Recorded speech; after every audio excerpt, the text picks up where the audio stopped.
And welcome to round 7 of the Formula Sim Racing World Championship, brought to you by SimLab 3D Wrap and IMB Raceware. We're here for the German Grand Prix from the Nürburgring GP track. 60 laps here today, and I'm Cameron Rodger, and here with me today is Ewan O'Leary.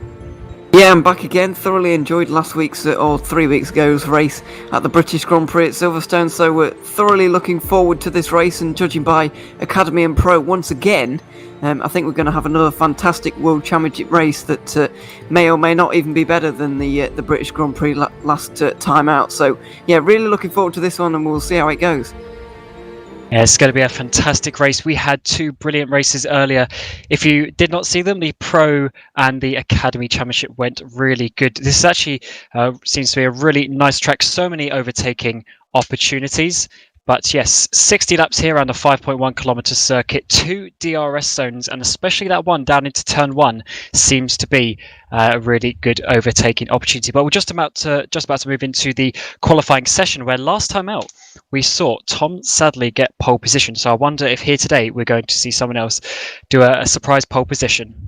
Unfortunately, it's not going to be Tom Sadley himself. He's been swapped out for another driver. We've got a lot of different driver swaps and all sorts of things going on in terms of the drivers. So if there's a few new ones, then don't be alarmed. This is the car we're using, of course. Nearly 1,000 horsepower in there. Doesn't weigh anything, and yeah, it's very, very, very quick indeed. As you'll be able to tell. The boost mode's very important in making the overtakes, of course, in the race and in qualifying. So we'll be watching how people monitor and use that one.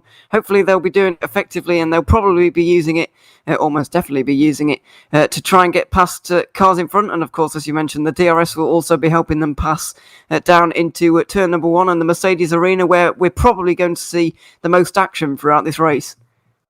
Definitely, indeed. But what are these drivers fighting for? Well, as you see on screen, we've got some wonderful products from our sponsors. 3D Wrap are giving 2 of their rims, the Formula rim and also the vintage rim as well. So one of those will be going to the Drivers' Champion, and one will be going to the Team's Champion. And then SimLab are giving a P1X cockpit along with a seat, which will be going to the Drivers' Champion here. Then IMB Raceware are providing a bundle of various of their customizable merchandise, and that will be to each of the 3 Drivers' Champions from the WC, the Pro, and the Academy Series, along with €3,000 divided by the amount of points that they are getting here in the World Championship. And what happened last time out? Well, we saw an unbelievable race that was won in the end by Peter Burlak, who got ahead of the 3 drivers of Mocek, Hoya and Patel in the closing stint of the race. Patel eventually got second place after Michi Hoya received a penalty for their contact, and Patel then overtook David Mocek on the very final lap to get Ground Effect's first ever podium here in the World Championship, which is quite amazing. However, Patel has now moved to HM Engineering for the remainder of the season, and as we get into the qualifying session, we will see what he can do in that new team as well.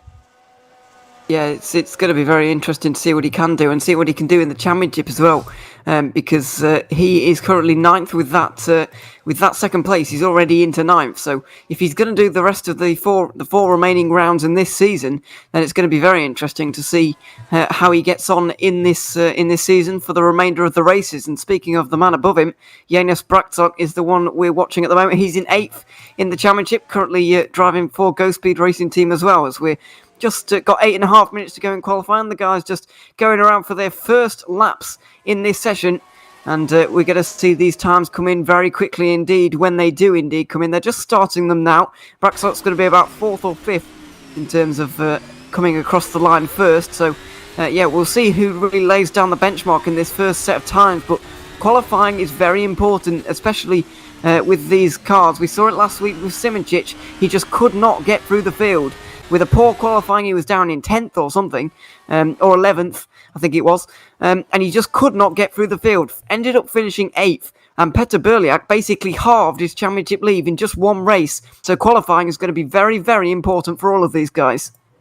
And the person doing that good so far is this man we're watching, Janis Braksok, setting a purple first sector, fastest of anyone, lots of times coming in, and he is well over a 10th if not 2 tenths quicker than some of those people in the first sector. Remember, Ghostspeed got pole position last time out with Tom Sadley, who unfortunately won't be here, as you mentioned, but Janos Brakshock is doing a good job so far, and only slightly quicker than him at the moment is Jerne Simoncic, but he's now coming up to the NGK chicane. This is such a difficult chicane. It's really tight, and you do not want to hit those 2 slightly bigger curbs, as he actually did on that second apex. It upsets the car, and you don't get a good exit. Carlos Martin sets visual pole position on a 22.0. Can Brakshock get into the 21s? Yes, he can. A 21.9 for Brakshock as we come to finish the first few laps here. Let's see if he's going to get knocked down by Jerne Simoncic, though. As we mentioned just a moment ago, didn't have the best qualifying last week, but will he put that right? Last round, but will he put that right this round? Knocking off Brakshock from the top step at the moment.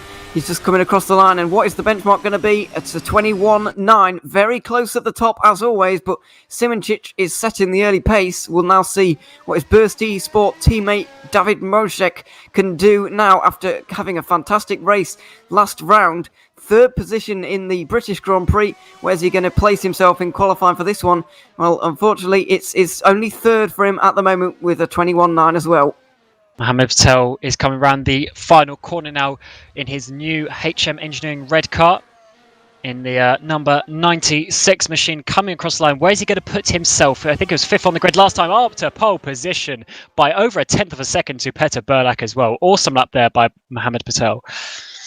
In FSR terms, that is an absolutely huge margin, isn't it? Just over 1/10 and a quarter there. So yeah, that's an absolutely huge margin in terms of this championship and how close qualifying sessions have really been so far this season. Petter Burliak is 2nd with Jerne Simoncic, then David Mojek in 4th position, and a good time there from Brakshock actually to get into 4th position. Although some of those guys down the order are a little bit like Siebel and Jordan. I was expecting a little bit better from the Edge Esports guys, but they don't really seem to be doing... Sorry, they're Evolution Motorsport, completely wrong team. But I was expecting better from those guys. 8th and 9th at the moment, nearly half a second off the pace. And not going to lie, I was expecting them to be a little bit further up the order in this qualifying session. Definitely, indeed. But what we've seen so far is how close really these lap times are. We got only 0.3 of a second covering the top 7 cars here, and I'm sure that's going to get even tighter as the 2nd and 3rd laps are eventually coming in as well. We're on board with Thomas Falk, who has had a fairly decent start to the season, considering he started in the Academy Series at the beginning of 2019, moved up to Pro, and then took the even bigger jump to come into the World Championship. But he is holding his own at the moment, as someone we haven't mentioned just yet is Luis Felipe Cabamadjan, who is up into 14th position. This is finally his debut appearance as he comes out for his 2nd lap. But Thomas Falk now coming down into the Dunlop curve. Awesome corner that really can throw these high downforce, high performance open wheel cars in, then up through the Schumacher S easily flat out, even in dirty air in these cars, before coming up to this was effectively an elongated chicane. 5th gear on that 2nd apex as well, really quick, then coming out onto the back straight. Is he improving on this lap? Yes, he is. He is improving on this lap as he comes up to the final chicane. Once again, don't really want to touch those curbs, and he does that very nicely indeed before you fling it in. What gear is he going to take this in? 4th gear in the final corner, flick it in. 160 k's an hour. What's he going to do as he comes out the final corner? Opens up, DRS goes up to 15th position. Yeah, just jumping up ever so slightly there, but one man who hasn't really set a representative time yet is Michi Hoya, Burst Simplexity Esport, running a little bit wide there through turn number 10, trying to get himself sorted out for turn 11 as well. Now he's going to run on his way down to the chicane. Obviously, the most important thing about this is to miss those curves, because these light cars really get flung up into the air, and he's just about missed the first one, definitely missed the second one, and now this kind of open hairpin at the very top of the circuit, the final corner. And where is this going to put Michi Hoya? Currently all the way down in 20th, but that is going to jump right up to 2nd position for Michi Hoya. A very good lap time indeed with 3 minutes to go. Very nice lap. Michi Hoya has improved so much this season, as we actually got Mohammed Patel, who is improving, currently on provisional pole position, comes out of the final corner. Where is he going to put himself? Doesn't actually improve in the end. He must have lost a load of time in that final sector, but purple middle sector, last race winner, Petr Burlak. He is trying to chase down Jurnej Simoncic in the championship, currently ahead of him with a 21.877. Can he improve out of the final corner? Yes, he goes to pole position by 12 thousandths of a second. So another improvement there from the Croatian driver. Yeah, he's gone back to the top, just 12 thousandths ahead of Mohammed Patel. It's so close at the top right now. I'm just wondering, these guys are going to absolutely fly out of the pit lane right now to try and get their outlap done very quickly so they can get back to the line just in time to set one more lap time. And with a 1 minute 20-ish lap time, they will be able to do that in the next 40 seconds or so. If they do indeed leave the pit lane, about half of them are out there at the moment, just trying to get out there again. But Mohammed Patel, so consistent in his qualifying times. I know that's not particularly important in qualifying. Only one lap will really do it and get you on pole. But Patel was only 13 thousandths off his best lap time with that time he just did. He was improving at some parts, but it seems that his last sector wasn't quite as good as his previous one, so he's now routed to second position, but it's going to be a royal fight with him and Petr Burlak now in the final moments of this qualifying session to see who's really going to get pole here. Craig Baxter, we are on board with started ground effect in as you got second on the grid, has moved to Singularity for the last race. So this is his third race of the season, second at SNG alongside Jordi's Wides. And once again, getting into the top 10. I think he was 9th in qualifying last time out as well. So can he make it 3 times in the top 10, which would be an awesome result for him. Although obviously qualifying is not where the points are scored. So you need to make sure you're getting those in the race. And we're watching this wonderful green machine coming into sector 2. Oh, misses the apex there of turn number 6. Not ideal. That is one of those cambered corners. You really have to keep it down on the inside, and also cambered is this corner. Once, as we said before, really chucking it in there, and he's using all of the road as he comes out onto the Schumacher S. He's really pushing the limits of this car.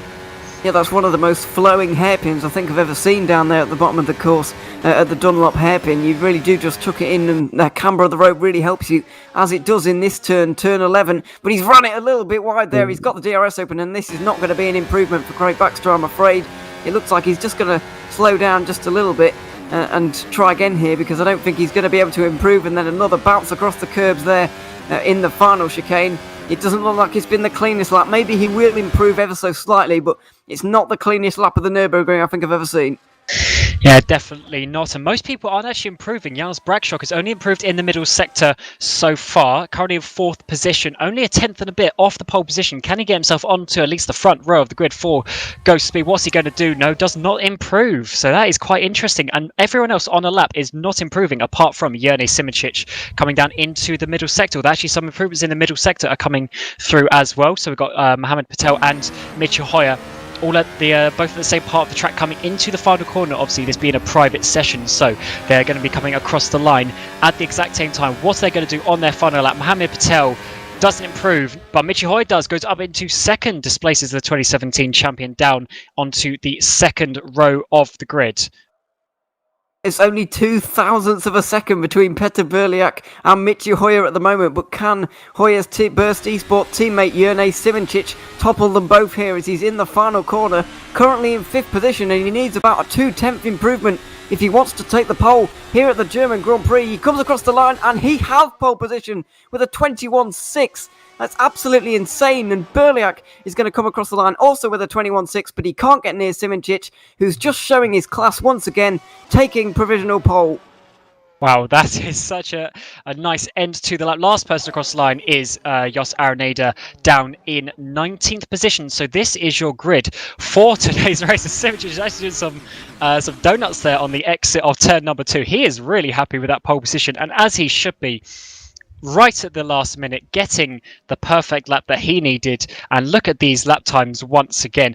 Only half a second covering the top 10. Well, even less than that, 4/10 covering the top 10 indeed. So what a pole position shootout we had there.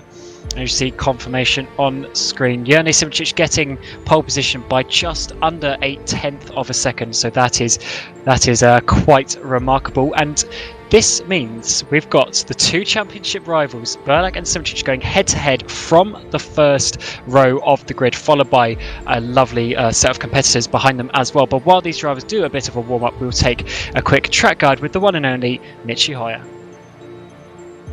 welcome everyone. This is the Formula Sim Racing. My name is Hoya and we are live for the track walk, for the race track presentation here at the Nürburgring, and we are delighted to take you around the track. So we're firing up the engine, leaving pit road on my home circuit, so definitely going to look forward to this race. The track has been rebuilt over the recent years, yet though it doesn't favour too much overtaking. Anyway, we're going to show you the bits and pieces around this racetrack, what is important, which is turn 1, the apex, going through that hole, getting the compression of the car, that makes the car turn around, so you definitely want to hit that apex curb a lot. Going up through turn 2, going over the little crest here, car wants to becomes easy on the rear end and slides around a lot. Going through turn 3 and 4, very important in turn 3, you're going to see that on the quick lap, that you stay all the way to the inside. It's a very unnatural way to take turn 3, but you need to favorise turn 4 a lot more for actual track time benefits. Having done 6 and 7, we're going downhill to the sprint up towards Dunlop curve, a tight, white, tight hairpin. Once again, acceleration and carrying the speed out of the turn is important because 9 and 10 is the Schumacher S and is flat out all the way. Coming into 11 and 12, basically a carbon copy of 6 and 7, with 12 being way more important though on the exit, as we have the second DRS zone right here, going flat out with DRS wide open through the turn 13 kink, and that enables us to do to have a second overtaking possibility here into the narrow chicane, but it's a very tight move you do there if you commit for it. Anyway, turn 16, carrying all the speed as we're flat out here already over the big curve, DRS wide open and across the line to start our track presentation lap around the Nürburgring into the first turn. Best overtaking spot on the track, as I said, you really want to be on the inside. Turn 2, lane on the apex, and then be careful when you go over that little crest here.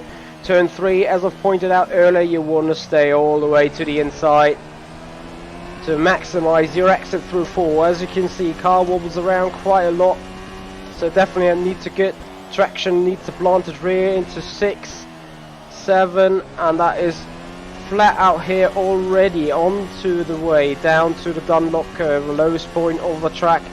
Late braking, tight, white and tight, maybe gone a little too white here to be honest. On the way, turn 9 and 10, easily flat out, can enable a little overtaking possibility here into turn 11, but once again you want to carry all the exit speed as we're flat out. Massive aerodynamic grip here on the back straight, DRS is wide open, coming towards the NGK chicane, hard on the brakes, back into third gear.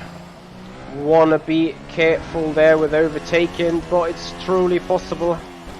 And then the final turn, once again flat out already with a little bit of a moment here, DRS wide open and across the line. So that is one lap here around the Nürburgring circuit. So as you can see, not the biggest overtaking possibilities, but we will see how drivers will handle that on Sunday, 1400 GMT. The ACA guys take on the race before 1630. The pro race goes green, and 1900 the World Championship drivers are battling it for the win around the Nürburgring circuit.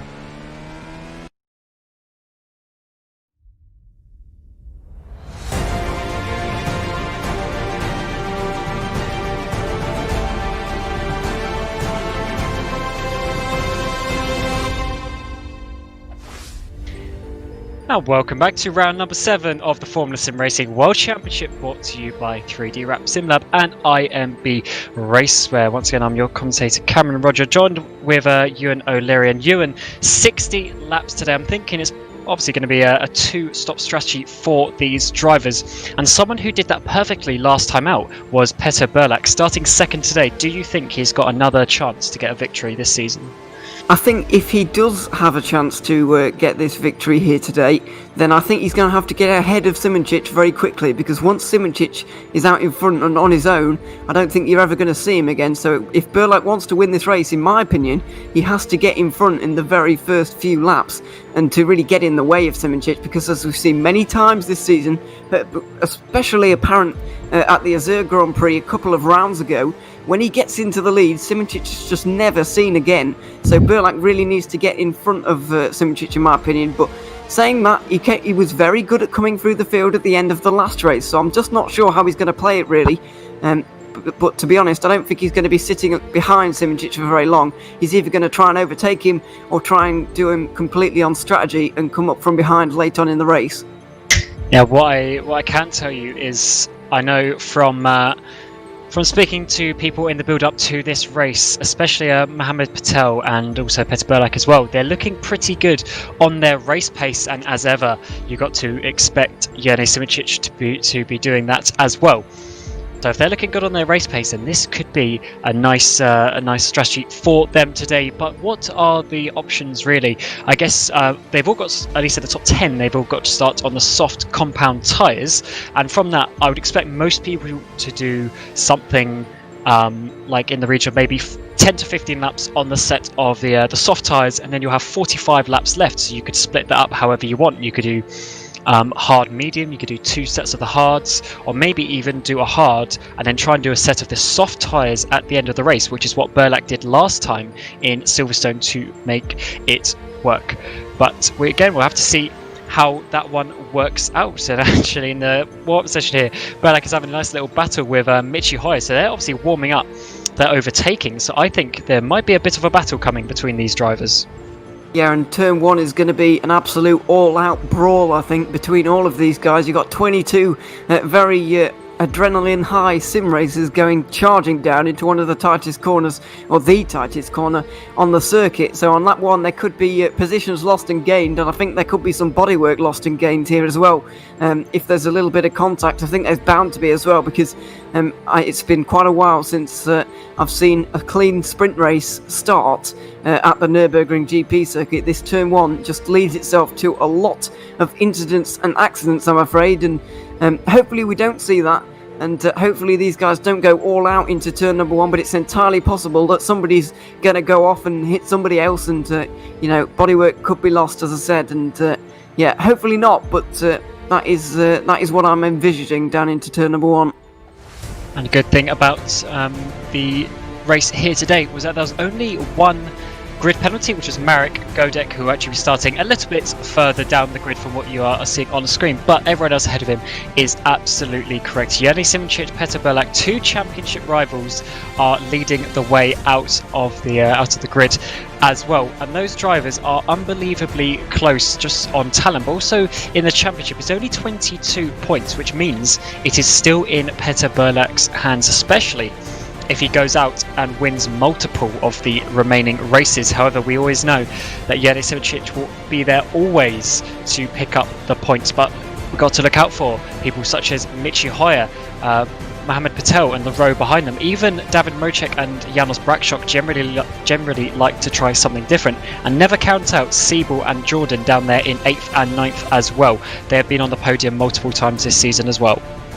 Yeah, they have indeed, and they tend to seem to their positions on the circuit tend to converge as well. As you can see in the championship, they're basically separated by 2 points, and they were tied going into the last race, so they basically mirror each other a lot of the time. And here you're seeing some guys down the order who might want to be making up some positions early on in the race. A little bit, I'll tell you who I was impressed with in that qualifying session actually, was Janos Brakshock. I know he's only 8th in the championship, and he's not had that great of a season. Best finishing position was 7th place, but he's qualified right up in 5th position, and that is right amongst the biggest and best drivers in this championship. So I'm really excited to see what he can do throughout this race, because he's really impressed me in that qualifying session just there.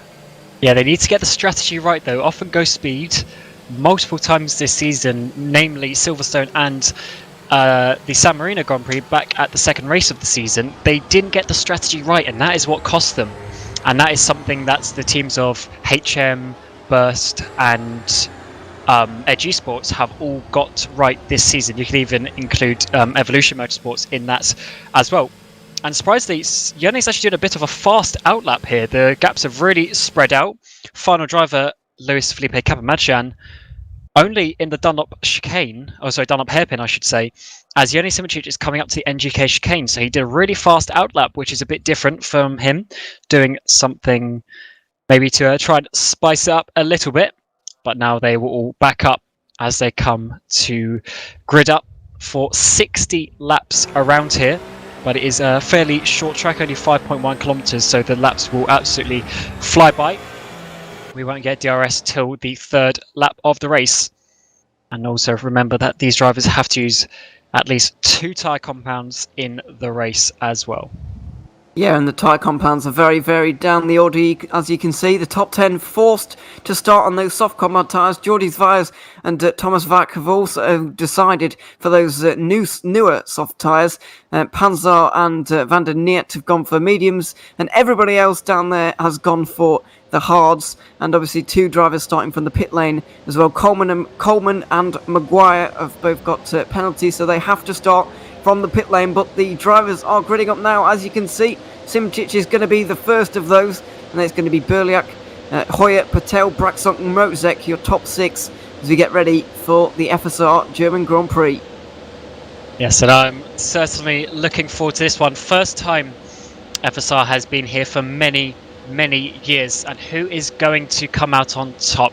2 world champions on the front row, another world champion down there in 4th. What is going to happen as the 5 red lights come on, and Yoni Simoncic will lead them away from the front? Does he get a good start? Yes, he does, and I think Petr Berlak is going to have to sit in behind, but somebody who's also got a good start is Mohamed Patel on the inside of Michi Hoya, and I think he's going to have to try and battle it around the outside, although Petr Berlak is now challenging Simoncic at the front as well. He's going around the outside of turn number 2, but he might have to file in there. Around the outside of turn 3 isn't always the best option, but just behind them now Mohamed Patel is going side by side with Michi Hoya. Can he get down the inside? No, he cannot. So it's actually been a very clean first sector. Plenty of respect given from these drivers, and behind them I literally didn't hear any contacts. That is a really good start to this race.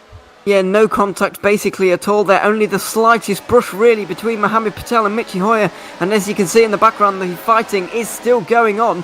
But out front, it is all single file. Simoncic executed that stop very well indeed, and he's beginning to extend that gap over Berliak. He's already got 6 temps, and he's doing this classic Simoncic thing, trying to break the DRS before we get to lap 3, and then he will just run his own race from there. But he's going to have stiff competition today in the form of Petr Berliak, and these two really going to fight this one out. But Simoncic really trying to pull out that margin so that he can break the DRS in readiness for lap 3. Michi Hoya just having to defend a little bit as Mohamed Patel dives down the inside into the chicane, and he is up into 3rd. Yeah, that was a very crucial move, because that means he has not let Berlak or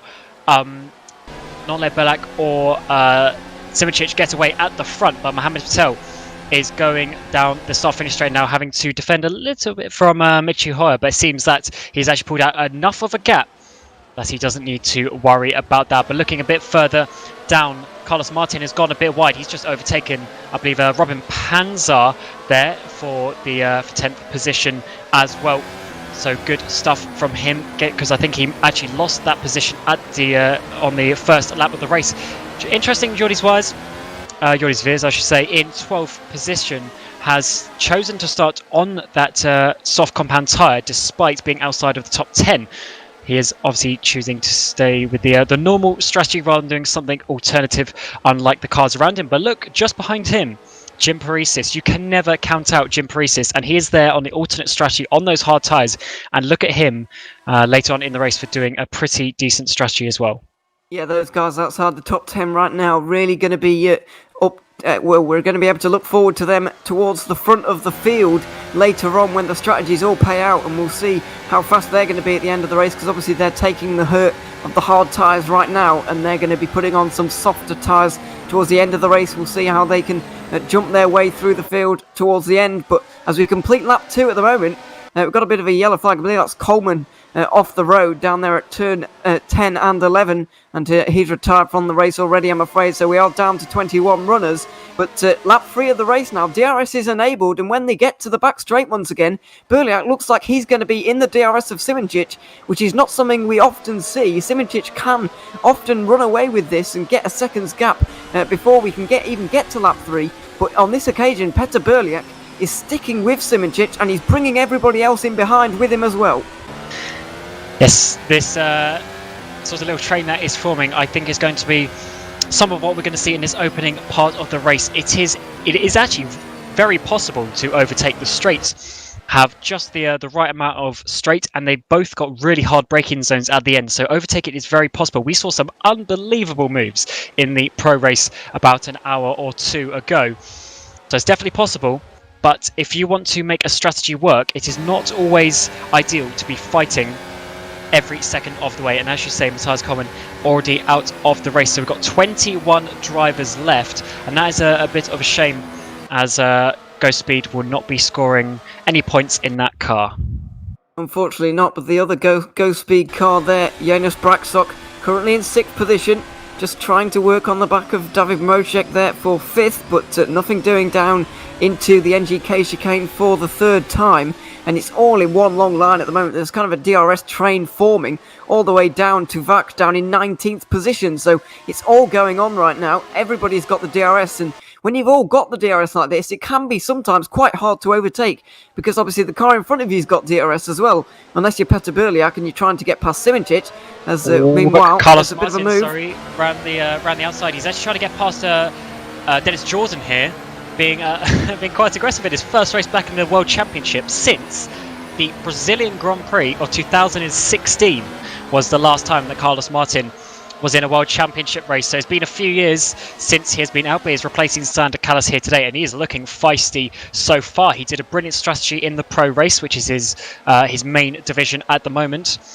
Did a one-stop strategy there, although I don't think a one-stop's going to work, because this race is another 12 laps longer than the pro race. However, he's certainly looking feisty there in 10th position. Yeah, he is indeed.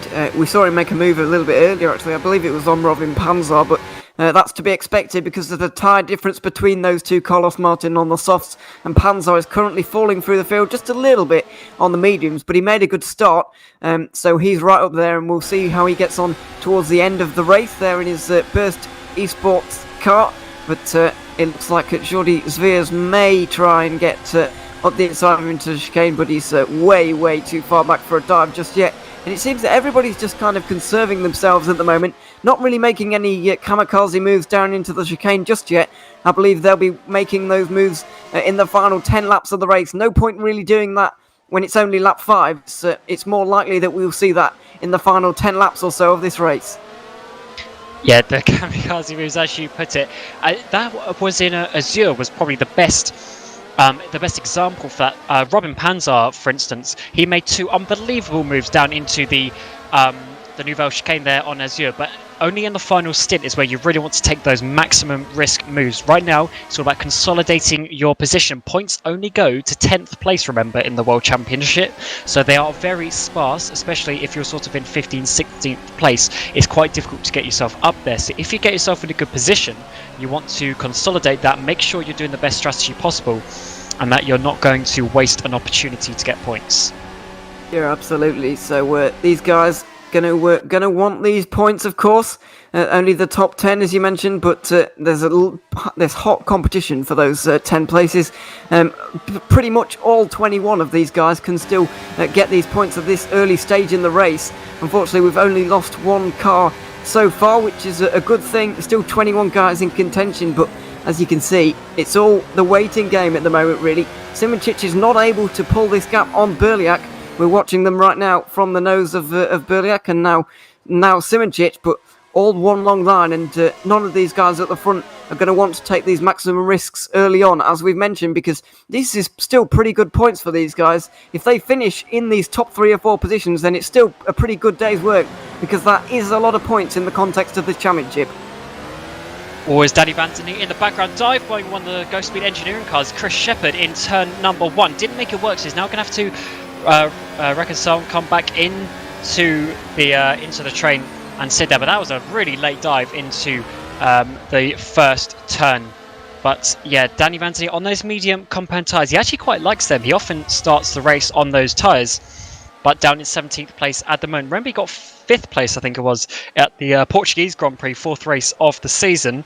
So he has got the ability to be up there, but not quite just yet. Yeah, we've been talking about how these guys have got to be careful in the first stint of this race, but nobody told Carlos Martin or Danny Van Der Neer. They're both on the same team, and they're both absolutely going for it at the moment. Robin Panzer got overtaken earlier on, and now Van Der Neer is trying to make progress of his own.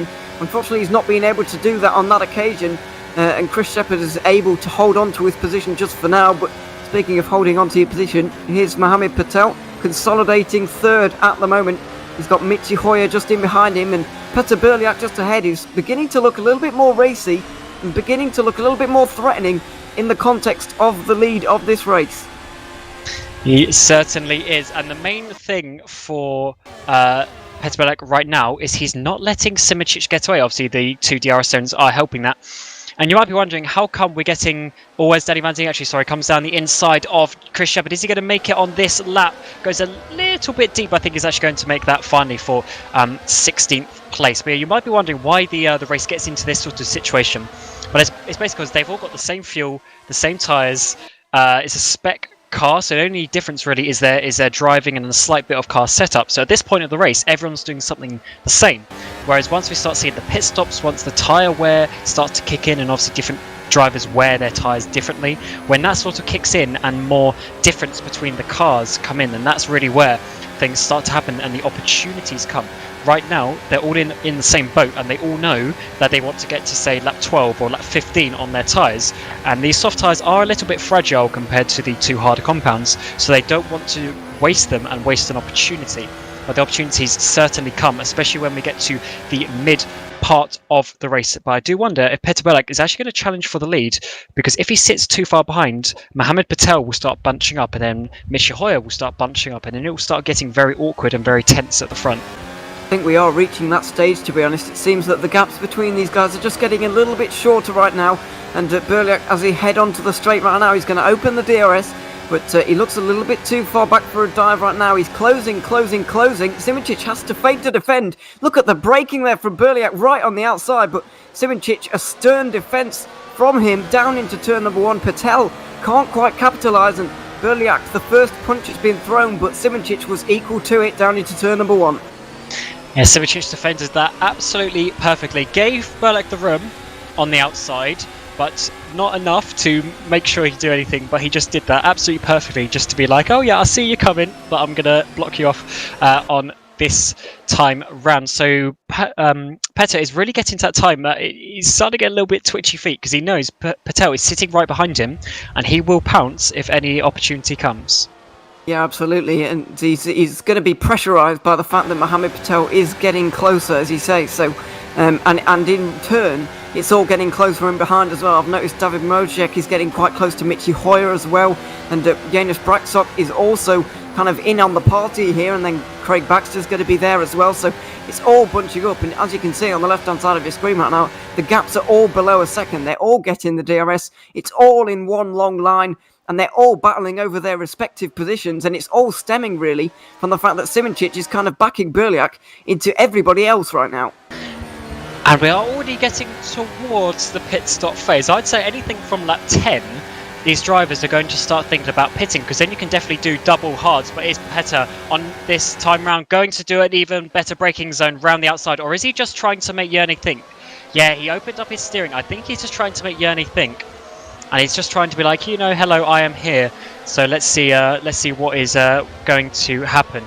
As Carlos Martin was fighting with now Robin Panzer down into turn number 3, but I think he was fighting with Dennis Jordan into turn number 1 as two go side by side. Now Robin Panzer on the outside of turn number 4. Good respect given. Only the tiniest bit of wheel banging, but Robin couldn't keep that position in the end. But Carlos is certainly trying to make these overtakes work, although now he's actually dropped off the back of Jordan and got out of that DRS zone, so that situation hasn't worked out the best for him. No, I think he made a mistake down into turn number 1, to be honest. He just broke very, very late indeed, and we picked him up when he was pretty much off the road down there at turn number 1. Came under fire from Robin Panzar, but he was able to hold on to that position. As you say, the gap's down towards the back end of the top 10, beginning to stretch out basically because of these moves, and people getting a little bit twitchy, but meanwhile, Simoncic is making some great moves here, and he did a good couple of corners there. When you nail a sector like that, you can gain a couple of temps on your rivals, and I know they'll just DRS their way back onto the rear wings of the car in front once again, but it certainly means that I don't think Simoncic will be under pressure down into turn number 1, but I definitely think that Berliak is getting into Simoncic's head, because you've seen the Burst Esport driver just pulling over to the right hand side going into turn number 1, when Berliak, I didn't think he was going to make a move, and I don't think he was going to make a move until he saw Simoncic defending, and then he's really starting to get into the head of the Burst Esport driver. So Berliak playing a clever tactical game right now in trying to distract Simoncic from what he should really be doing, which is trying to stretch the margin. And if you remember back in Silverstone 3 weeks ago, there's a similar situation in this first stint, and I think it was lap 12, Hoya took the lead from Sadly on that day, and that ended up being probably one of the best races we're going to get all season, so I wouldn't worry too much at the moment. But it certainly seems that Simoncic at the front, he's trying to stretch the lead a little bit. He's definitely starting to push, and Berliak isn't staying quite so close to him. So I think Simoncic is now trying to stretch the group out a little bit, as they were starting to bunch up, and that was why the couple of awkward situations into turn 1 happened with him and the edge driver. Yeah, it was getting a little bit dangerous for Simoncic, really. He stretched it to 9 tenths, but he's not quite broken the DRS, and now Berliak's going to get the advantage of 2 zones here. Not only this one down the back straight into the NGK chicane, but he's going to go through these 2 corners, he's going to go through the final one as well, and he's going to have another benefit of the DRS and the slipstream, so that is why he'll be getting a little bit frustrated, and he went just a little bit wide at the final corner there. Not ideal, but not too bad either. Berliak seems to be just closing again, but he's not going to make any moves down into turn number 1. He is sensibly sticking behind for now, but I saw him on that particular lap go a little bit wide into turn number 5, and maybe Simoncic saw his opportunity there and then to try and put that second into Berliak, but he couldn't quite manage it. He got very close, but he couldn't quite manage it in breaking the DRS. It's so difficult to break the DRS. Remember, the top 3, in fact, there is 3 world champions right there. You got Patel 2017, Berliak 2015, and Simoncic 2019 world champion. All 3 of them, they all know what they're doing. They've all been in this situation before. But that also means if you make one mistake, you've got one of the best sim racers on rFactor 2 coming sweeping past you. Unfortunately for Simoncic, he does have this I guess mentality that he can survive all this pressure and still make smart decisions. But look how close Berliak is. I think if he keeps close enough here, he might be able to have a move. But maybe Simoncic's got a bit higher wings, because once again he gets a very good exit out of that turn 11 onto the back straight. It's quite possibly, and if he ever does get in behind Berliak, that's going to make it very difficult for him to get back through and overtake him again. Once you've got that higher wings settings on your car, it really does become very difficult, even with the DRS, to actually get ahead of the car you're trying to pass. But speaking of which, Petter Berliak just closes in once again, gets into the head of Simoncic, who just misses his apex by a centimetre or 2. But that's not normal for him, really. He goes a little bit wide at turn number 1. He's used to nailing his braking zones and so on, but not a big error at all, really. He's going to compose himself through the Mercedes arena and get out onto the bottom of the circuit now and see if he can stretch this margin once again. But his tactic right now is definitely working, because you can see, if you compare this with a couple of laps ago, it is definitely more stretched out to the quite claustrophobic feeling everybody had just a few laps ago. It certainly is. We've had the first pitter of the race, Thomas Vack, going onto a set of the hard compound tyres after only 11 laps on the soft. So, as I said, lap 10 or so, the pit stops would start to come, and lap 11 was the first one indeed. That is on the earlier side of things, where he can still definitely do a hard strategy from there to the end. But as we saw from Berliak last time, if you can get onto the softs, or even what Kirill Birikov and Kuikl did in Indianapolis when they went to the mediums at the end of the race, even that seemed to be quite an advantage over doing a double hard strategy. because obviously you have the faster tyre at the end of the race when it counts, when you're on lower fuel, car's feeling good. So I wouldn't be surprised if someone else is going to try something like that. And once again, Bullock is getting close, but not quite close enough. And actually, that gap to Mohammed Patel is starting to stretch out a little bit. Yeah, they are both kind of running away at the moment, just a little bit. It's nothing too worrying for Patel at the moment, but it may be if he loses the DRS. I know it's not the be-all and end-all of your pace round here, but it's definitely a psychological blow if you do lose that, and it is going to make it into a two-horse race if that indeed does happen. We just saw Carlos Martin into the pit lane, by the way, there. For Netrex, sorry. So he's down into 20th, and they're on the hards as well. So I'm presuming most of these guys in the top 10 right now who are on the softs are going to be pitting very soon, and they're probably going to be going on to the hards from what the guys, or from what I've seen from the guys further down the order.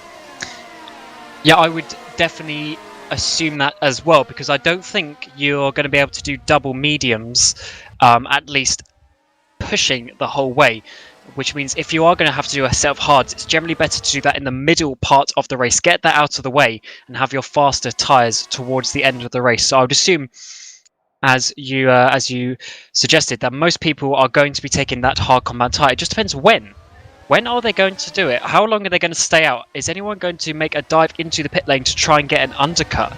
Although you do get the undercut, your tyres will then have to go longer. So it's that balance that you've got to get. And remember, these are the top drivers on rFactor 2, so they are going to be working out exactly the right lap to be able to do that, because they know if they make a wrong call, they're going to be overtaken by 3 or 4 of these guys.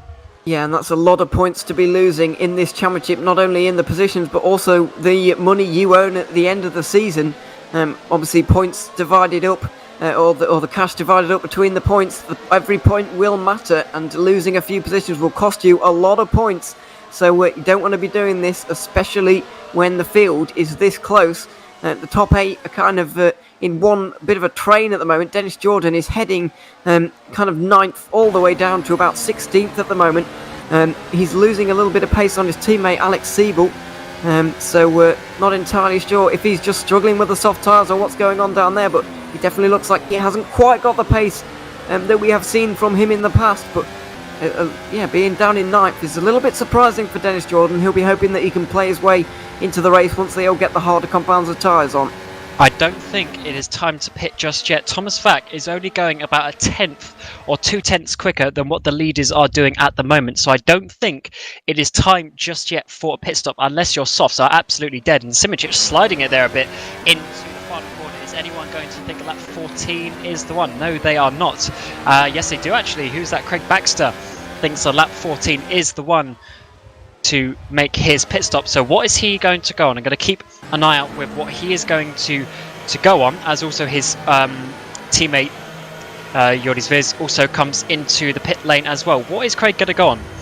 I would assume the hard compound tyres, but who knows? He has the option of the soft, medium and hards. He's going to go onto the hard compound tyres, as his teammate Yordis Viz comes in also onto the hard compound tyres. So it seems like that is the most popular choice for the middle stint. Yeah, racing out on the pit lane here with Craig Baxter. I believe that's Carlos Martin there for 17th position. These are the first guys who have made a pit stop. So Baxter is technically the first of those who have made a stop, with Carlos Martin just running in behind him. And also slightly strange to see Danny van der Niet in the pit lane after only 14 laps on his medium compound tyres, because we're expecting him to go a little bit deeper into this race and maybe work his strategy a little bit different, maybe putting soft tyres on towards the end. But I would have expected him to run a little bit longer on those mediums if he was going to do that. Maybe he is just trying to avoid the soft tyres completely and run on the mediums at the end like everybody else.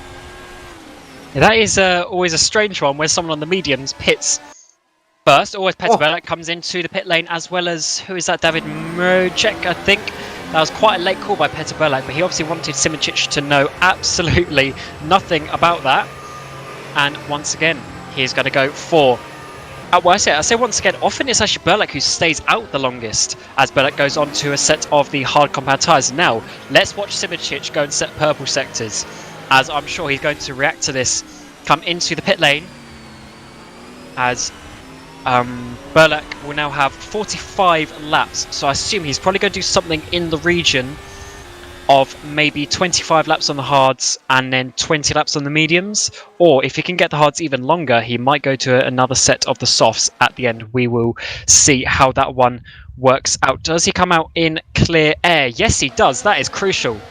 Petar Burlak is going to get an awesome undercut here. Simičić is going to need to pit this lap, I think, to avoid getting any sort of loss in track position. Yeah, Petar Burlak did something very, very crucial indeed. He just outbroke Felipe Capamajan into the final, or the first corner, excuse me, trying to get out into the clear air. Now you can see he's got 5 seconds in front of him to Burakov, and that is going to leave him at least 2 or 3 laps in front of him to try and get those hard tyres up to working temperature and up to the right pace, as Simičić and Patel both react. This is expected, but how good has this in-lap from Jurnej Simičić been, and how good has the out-lap from Petar Burlak been? It's going to be very, very crucial for these guys in relation to where they are going to come out in this race. Look at all these cars coming in the pit lane. This is going to be, because the pit boxes are a little bit close together, so hopefully some of them are a little bit further apart, which I think they are. That was good because there's quite a few cars coming in. Where is Petar Burlak coming out of? No, he's already there. He's already on the start finish straight. I think he might take the lead here. Where is Jurnej Simičić? Where is he? Yes, he's got him. Petar Burlak has taken the lead of the race. Mohamed Patel is also very close to Simičić, but Petar Burlak has played this awesomely. And also, some drivers have lost out here because Mojek, Hoya, etc. have got out behind Capamajan, which means they're going to have to overtake him, and the top 3 are going to run away with this in the next couple of laps. Yeah, this is really going to split the front group up if they're not careful. There's the 3 of them running away with it at the moment, and Burlak has got that 1.3 second margin at the moment, and his tyres are up to temperature, so he's going to be absolutely fine to absolutely set some purple sectors here, and Jurnej Simičić is not going to be quite in the same position right now. So Simičić, as they come through the Michael Schumacher S, is in a bit of a difficult place here, but I'm sure he will have the pace later on to actually catch up to Burlak. Yeah, certainly will, but look at Petar go. He's decided this is the opportunity that he needs to go and set some times. Purple sector 1 and 2 for Petar Burlak. He is pushing hard. He knows that this is a crucial lap. He needs to stretch out, get away from some of these drivers, as Mojek now goes around the outside of Capamajan. That's an important one for him, so the top 3 don't go away. And also for the other people behind, Hoya, Brackshot, Baxter, they're all going to have to get past him. But for Simičić's sake, he needs to stay with Burlak here. Otherwise, Patel is going to be coming all over him. Michi Hoya now coming down the inside of Capamajan as well, which is another crucial position for these drivers, as they don't want to get stuck behind someone on the alternate strategy.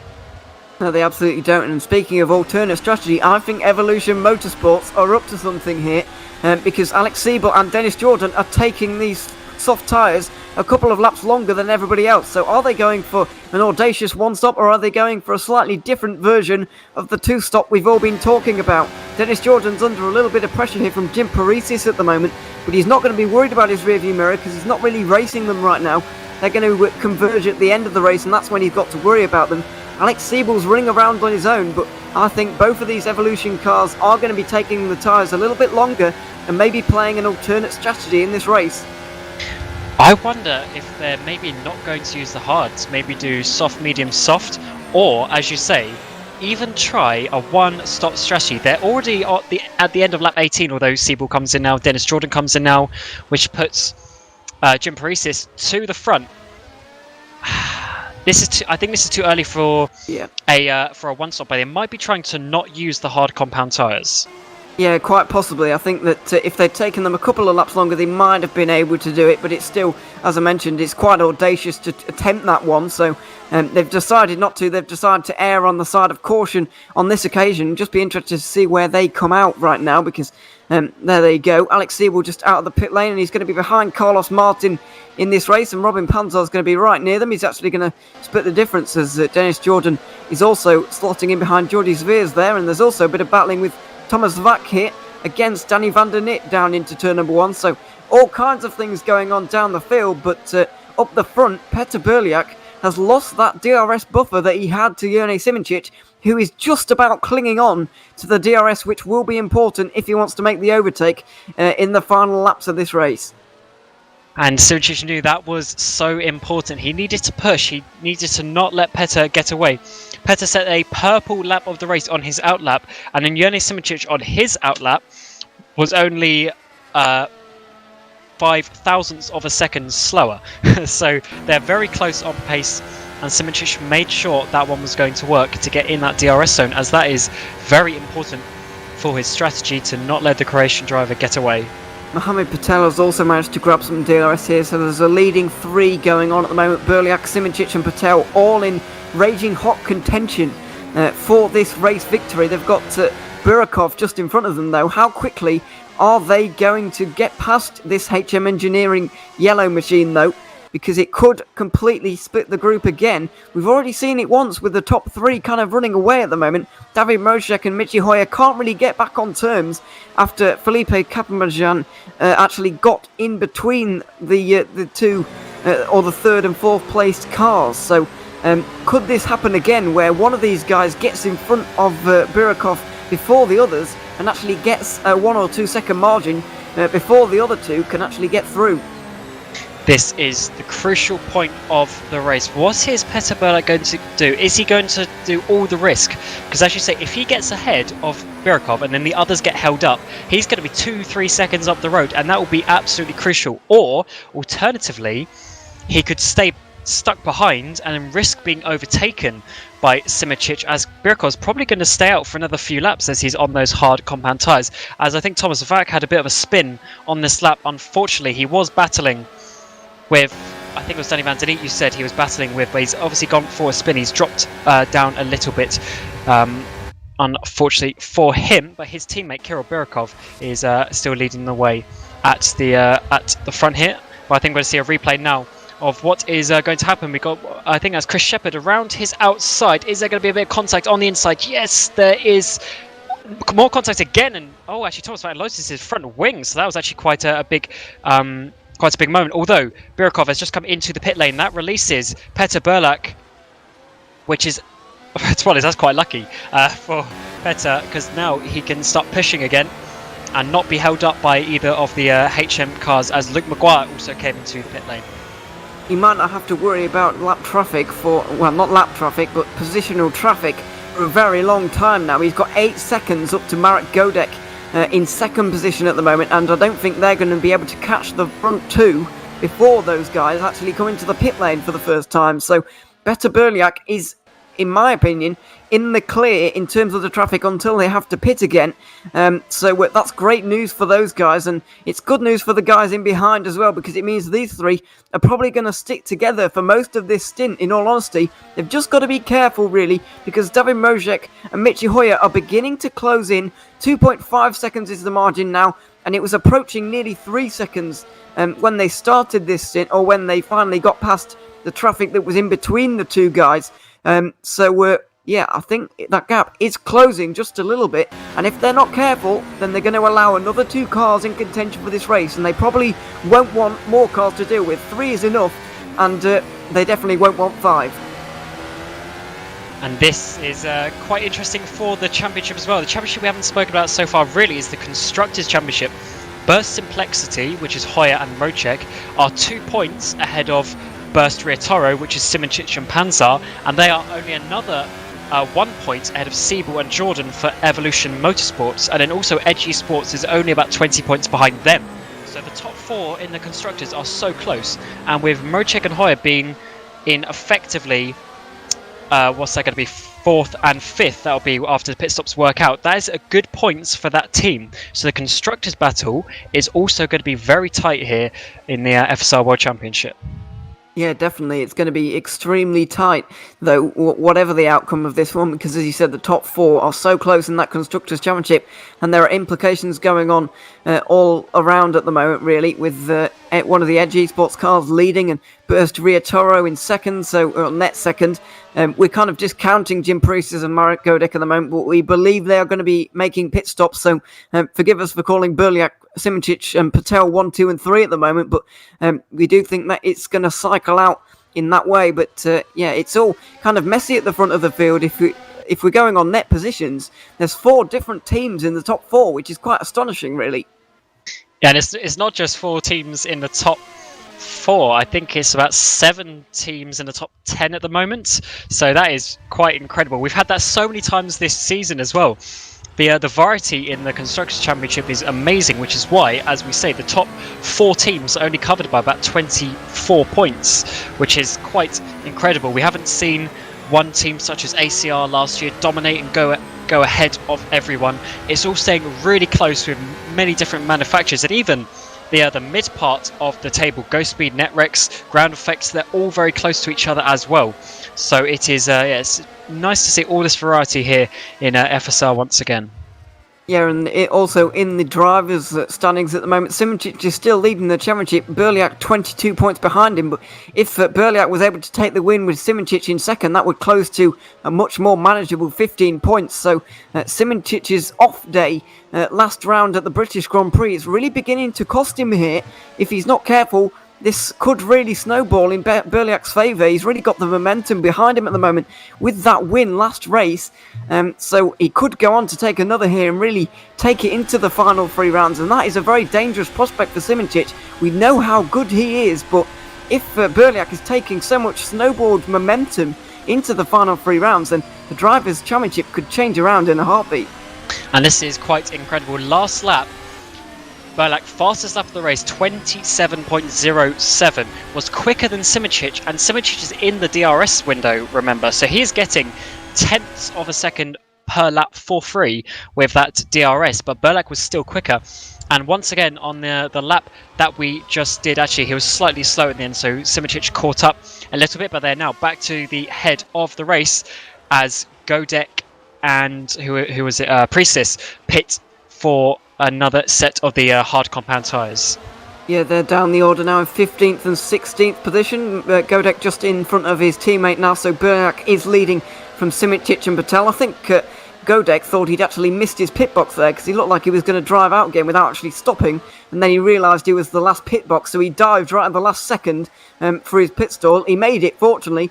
He's now down in 16th, and we'll see if he can make those... well, he's not going to make those... even if he can make those tyres last to the end, he's not going to be allowed to, because that's 2 sets of hards for those guys now. They're going to be extremely fast at the end of the race with some nice new softs for the final 10 laps or so. Yeah, he is going to be very quick, especially Jim Priestess. We've seen him do that multiple times in the season so far, where he's been on those soft tyres at the end of the race. Remember, Malaysia, he almost won the first race of the season had he not blown his engine with, I think, 2 or 3 laps to go. He probably could have won the race, if not get maybe second, because of the alternate strategy. And there was another race as well where he was doing that to good effect. But now Patel is getting quite a bit closer to Simoncic, I see, as Simoncic is not staying quite so close to Berliak on this particular lap, but the gap behind them is staying sort of at about 3 seconds to Mojek, Hoya and Brakshock. But then that group as well is now starting to pull away from Baxter, Martin, Siebel, Panzer, Jordan, all those drivers there at the tail end of the points. I think Patel is looking really strong here in this top 3 at the moment.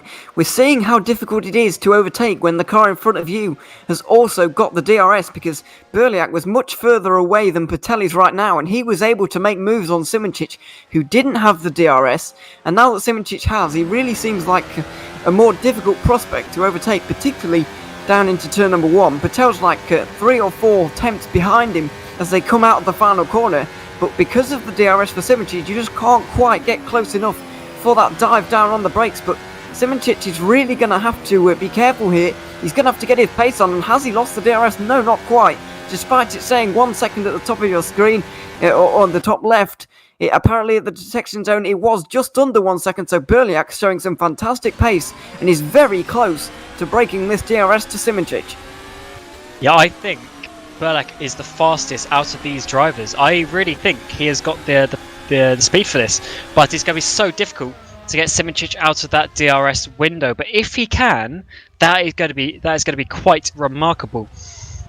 But because he pit earlier, does that mean he's going to be struggling with? Obviously, there's only 1 lap, but that 1 lap could be crucial when you get down to the finer details. So what is he going to do later on in the race? Is he going to take another set of the hards? Or is he going to stay out and try and be quicker at the end of the race? Who knows? But he certainly looks like the quickest guy on the track at the moment. Yeah, it's going to be a bit of a difficult equation to try and work out when these guys are going to come in. I'm presuming they're going to do about 20 to 25 laps on these tyres, if I'm not mistaken, maybe even a little bit more if they're feeling like it. But the real decision is going to come. We're going to see some split strategies here in terms of who's going to pick hards and who's going to pick the mediums. I'm expecting, when are we expecting them in? Maybe late 30s, early 40s in terms of the lap number, but it really does depend on what tyres they're going to choose. So they're going to be out here for another 10 laps at least, and if things are going to stay as they are, then I think Simoncic is going to be relatively pleased, to be honest, because it looks like he's weathering a bit of a storm right now. He doesn't look quite as fast as Berliak, but he is just managing to cling on to that DRS. So if he's able to cling on for the rest of this stint, then I think he'll be pretty happy. Yeah, he certainly will, but Patel's getting very close to Simoncic, so yeah, I think Simoncic is probably, we're talking, tenths, maybe even hundredths here of a second, but I think Simoncic might be the slowest of these three, ever so slightly. Whilst the DRS is keeping him in play, but that is obviously part of the tactics of the racing. He is doing a good job to stay there. Obviously, if he was so slow, then he wouldn't actually be able to be there at all. But some people who I think might be a little bit disappointed with where they are at the moment is Alex Siebel, Dennis Jordan down in 9th and 11th place. They stayed out very long in that first stint, which meant they got undercut by a couple of drivers. I'm kind of interested to see what they're going to do from here, because they're kind of in a bit of no man's land, and I was expecting them to be a little bit closer towards maybe where Mocek and Hoya are, but they're a little bit further behind at the moment.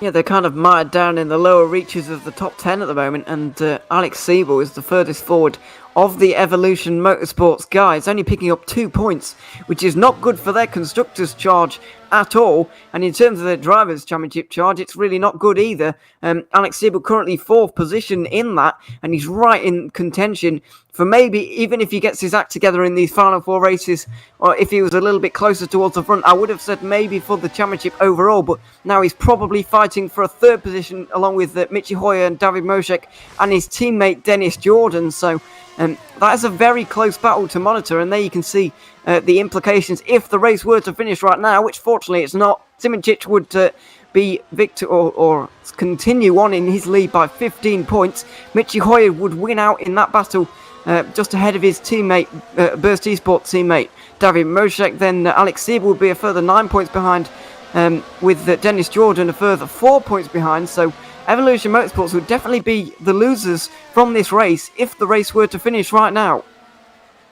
Certainly, indeed. And what Berliak really needs is he needs Patel to get ahead of Simoncic, does he? Because if he wins all 4 races and Simoncic is second, then that is enough. But winning all 4 of the remaining races, well, including this one, is obviously going to be such a difficult task. So he needs the likes of Patel or even Mocek and Hoya to get involved. The only thing that Patel's really got against him is that Mocek and Hoya are obviously sister teammates of Simoncic. So if it ever comes down to that, I'm sure they would allow Simoncic to get the extra points needed. So Berliak's really got a difficult season really on his hands due to his unfortunate DNF at the Portuguese Grand Prix, where Simoncic actually won. So that was a 25-point gain for Simoncic that day, which is why Berliak is so far behind. So he needs to really be careful to make sure he gets himself in a position where he's actually in control and he doesn't have to rely on other people. But at the moment, he really needs to rely on someone like Patel to get ahead of Simoncic. We've seen last round though, the championship can turn on its head in just one race. Berliak winning the last race with Simoncic only gaining 4 points. That was a 21-point gain for Berliak, basically making up for his Portuguese losses that they're on round 4. So he had a fantastic race last time, but Simoncic certainly has more allies in this in the front of this race right now than Berliak does. If you think about where the Croatians' teammates are right now, Jim Paresis is the only ally he has out here right now, and he's all the way down in 15th. He's going to be absolutely no help whatsoever in terms of this race. Maybe in future ones he will be, but in this race, Berliak's going to be completely on his own, whereas Simoncic is going to have Mojek and Hoya as kind of rear gunners here. Even if Patel gets through, obviously he's going to have no power over Patel to tell him to get out of the way, but Mojek and Hoya probably would jump out of the way of Simoncic if it comes down to it for the Drivers' Championship, whereas Berliak has literally nobody he could get to help him. So that's why I think he is just going to continue to push out this margin. He's now got the margin between Patel and Mojek to 3.6 seconds. He's gained about a second in the last 10 laps, and he's probably done that pretty much on his own, to be honest, because he's just increasing the pace in this group right now. He's making everybody else go a little bit faster, and it's meaning that Simoncic is just being separated a little bit from his Burst Esport teammates. Yeah, and we're now halfway through the race, but it should mention that Edge do have a sister team as well, which is Netrex, but obviously Netrex aren't quite at the same level as Simoncic's sister team are. Highest position Netrex at the moment is 8th position. So when it comes to all the nitty gritty parts of racing and team orders and stuff like that, then that is obviously what it's going to come down to. Now in FSR, the rules are team orders are allowed within your team and your sister team. So you're not allowed to help someone else who you're not affiliated with. So as we said, Berliak is sort of on his own, but he's doing such a good job at the moment. And as we believe, he is potentially the fastest person in this race on pure speed, although we haven't really seen Patel. Patel's been stuck behind people all of the race so far. And these three have started to pull away a little bit. They've stretched another half a second or so to David Mojek behind them, who is still being followed by Hoya and Brakshock. So we've split up into some groups in this field, and someone who's doing a pretty decent job is Craig Baxter in 7th place. I have to say, he's not obviously the top guy in the World Championship, but 7th place, holding up a couple of the better drivers in Siebel and Jordan, is not too bad for him or his Singularity team. Yeah, absolutely. He's doing fantastically well at the moment to be running up there, and great to see him up there with those guys. But it's kind of hard to tell who is the fastest up the front at the moment, because Berliak has had some kind of clean air, but Simoncic is kind of clinging on in his DRS at the moment. Maybe Simoncic is just holding something back right now. It's really hard to tell. Because these three are just absolutely glued together, and as he said, we haven't seen anything from Patel yet, because he's not been in clear air for the whole of this race. Even on the lap that he pitted, it was right in behind somebody in the pit lane. So it's really been a difficult time for him, but it definitely seems that this race is going to come down to a battle between these three. We've just passed over the halfway point in this race, and in the second half of this race, the strategies are really going to come together, and these three, I think, are going to have an absolutely amazing battle for the race win. And I think some punches are going to be thrown late on here. I'm hoping there's not going to be any incident or accident between them. I'm sure there won't be, but it is going to be fascinating to watch, that's for sure.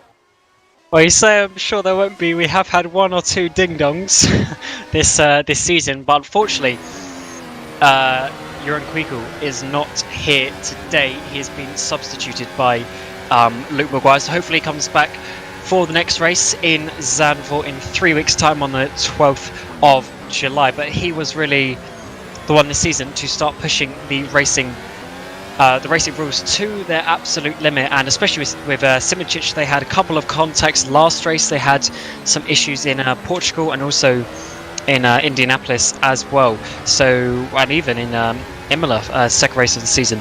So there's always been a couple of ding-dongs there, but we know that Patel especially is one of the more fair racers that there are.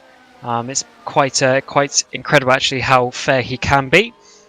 But I'm sure if he gets the opportunity to overtake Simoncic, he will take that as best that he can. Yeah, we did see a clash between Patel and Michi Hoya. It was at the end of the Silverstone race 3 weeks ago. That resulted in a penalty for Michi Hoya, who gained 10 seconds to his race time, demoted him to sixth position on the results sheet after what was a pretty fantastic race for him, and he's had a pretty good season as well, to be fair to him. So it was a shame to see him drop down the order just a little bit in the stewards room, but that's the kind of thing that can happen at the end of an FSR race. You got this build-up throughout the whole of the race, really. You're just waiting for your moment, and then it comes, and all the adrenaline is just diverted into one singular moment. And unfortunately, sometimes there can be just a little bit of contact. As I said, hopefully there won't be towards the end of this race, but they may well be, because tensions and tempers may be running quite high after this amount of waiting. Georgie Spears in the pit lane. I don't know. Patel's off. Disconnected.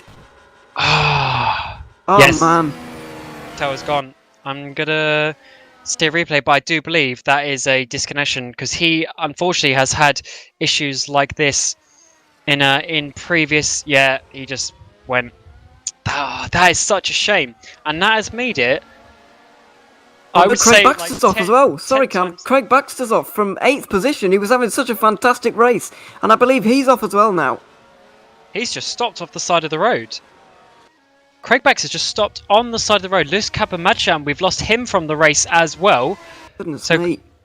We're going to need to get a few replays of these various things that have happened. So let's have a look. What is this first one? This is Craig Baxter, number 9, coming out of turn number 4, and he's just pulled over. So maybe his... I don't know, maybe something has happened in his house and he's had to stop racing or something, or maybe his cat jumped on his keyboard. I'm not sure, but he is out. Is he out? Yes, he is DNF from this race. So has Patel and Capamachan in the last lap. That is not good for those guys, but that is good. I tell you what, who that is good for is Jene Simicic. He only has to focus on Peter Burlak now.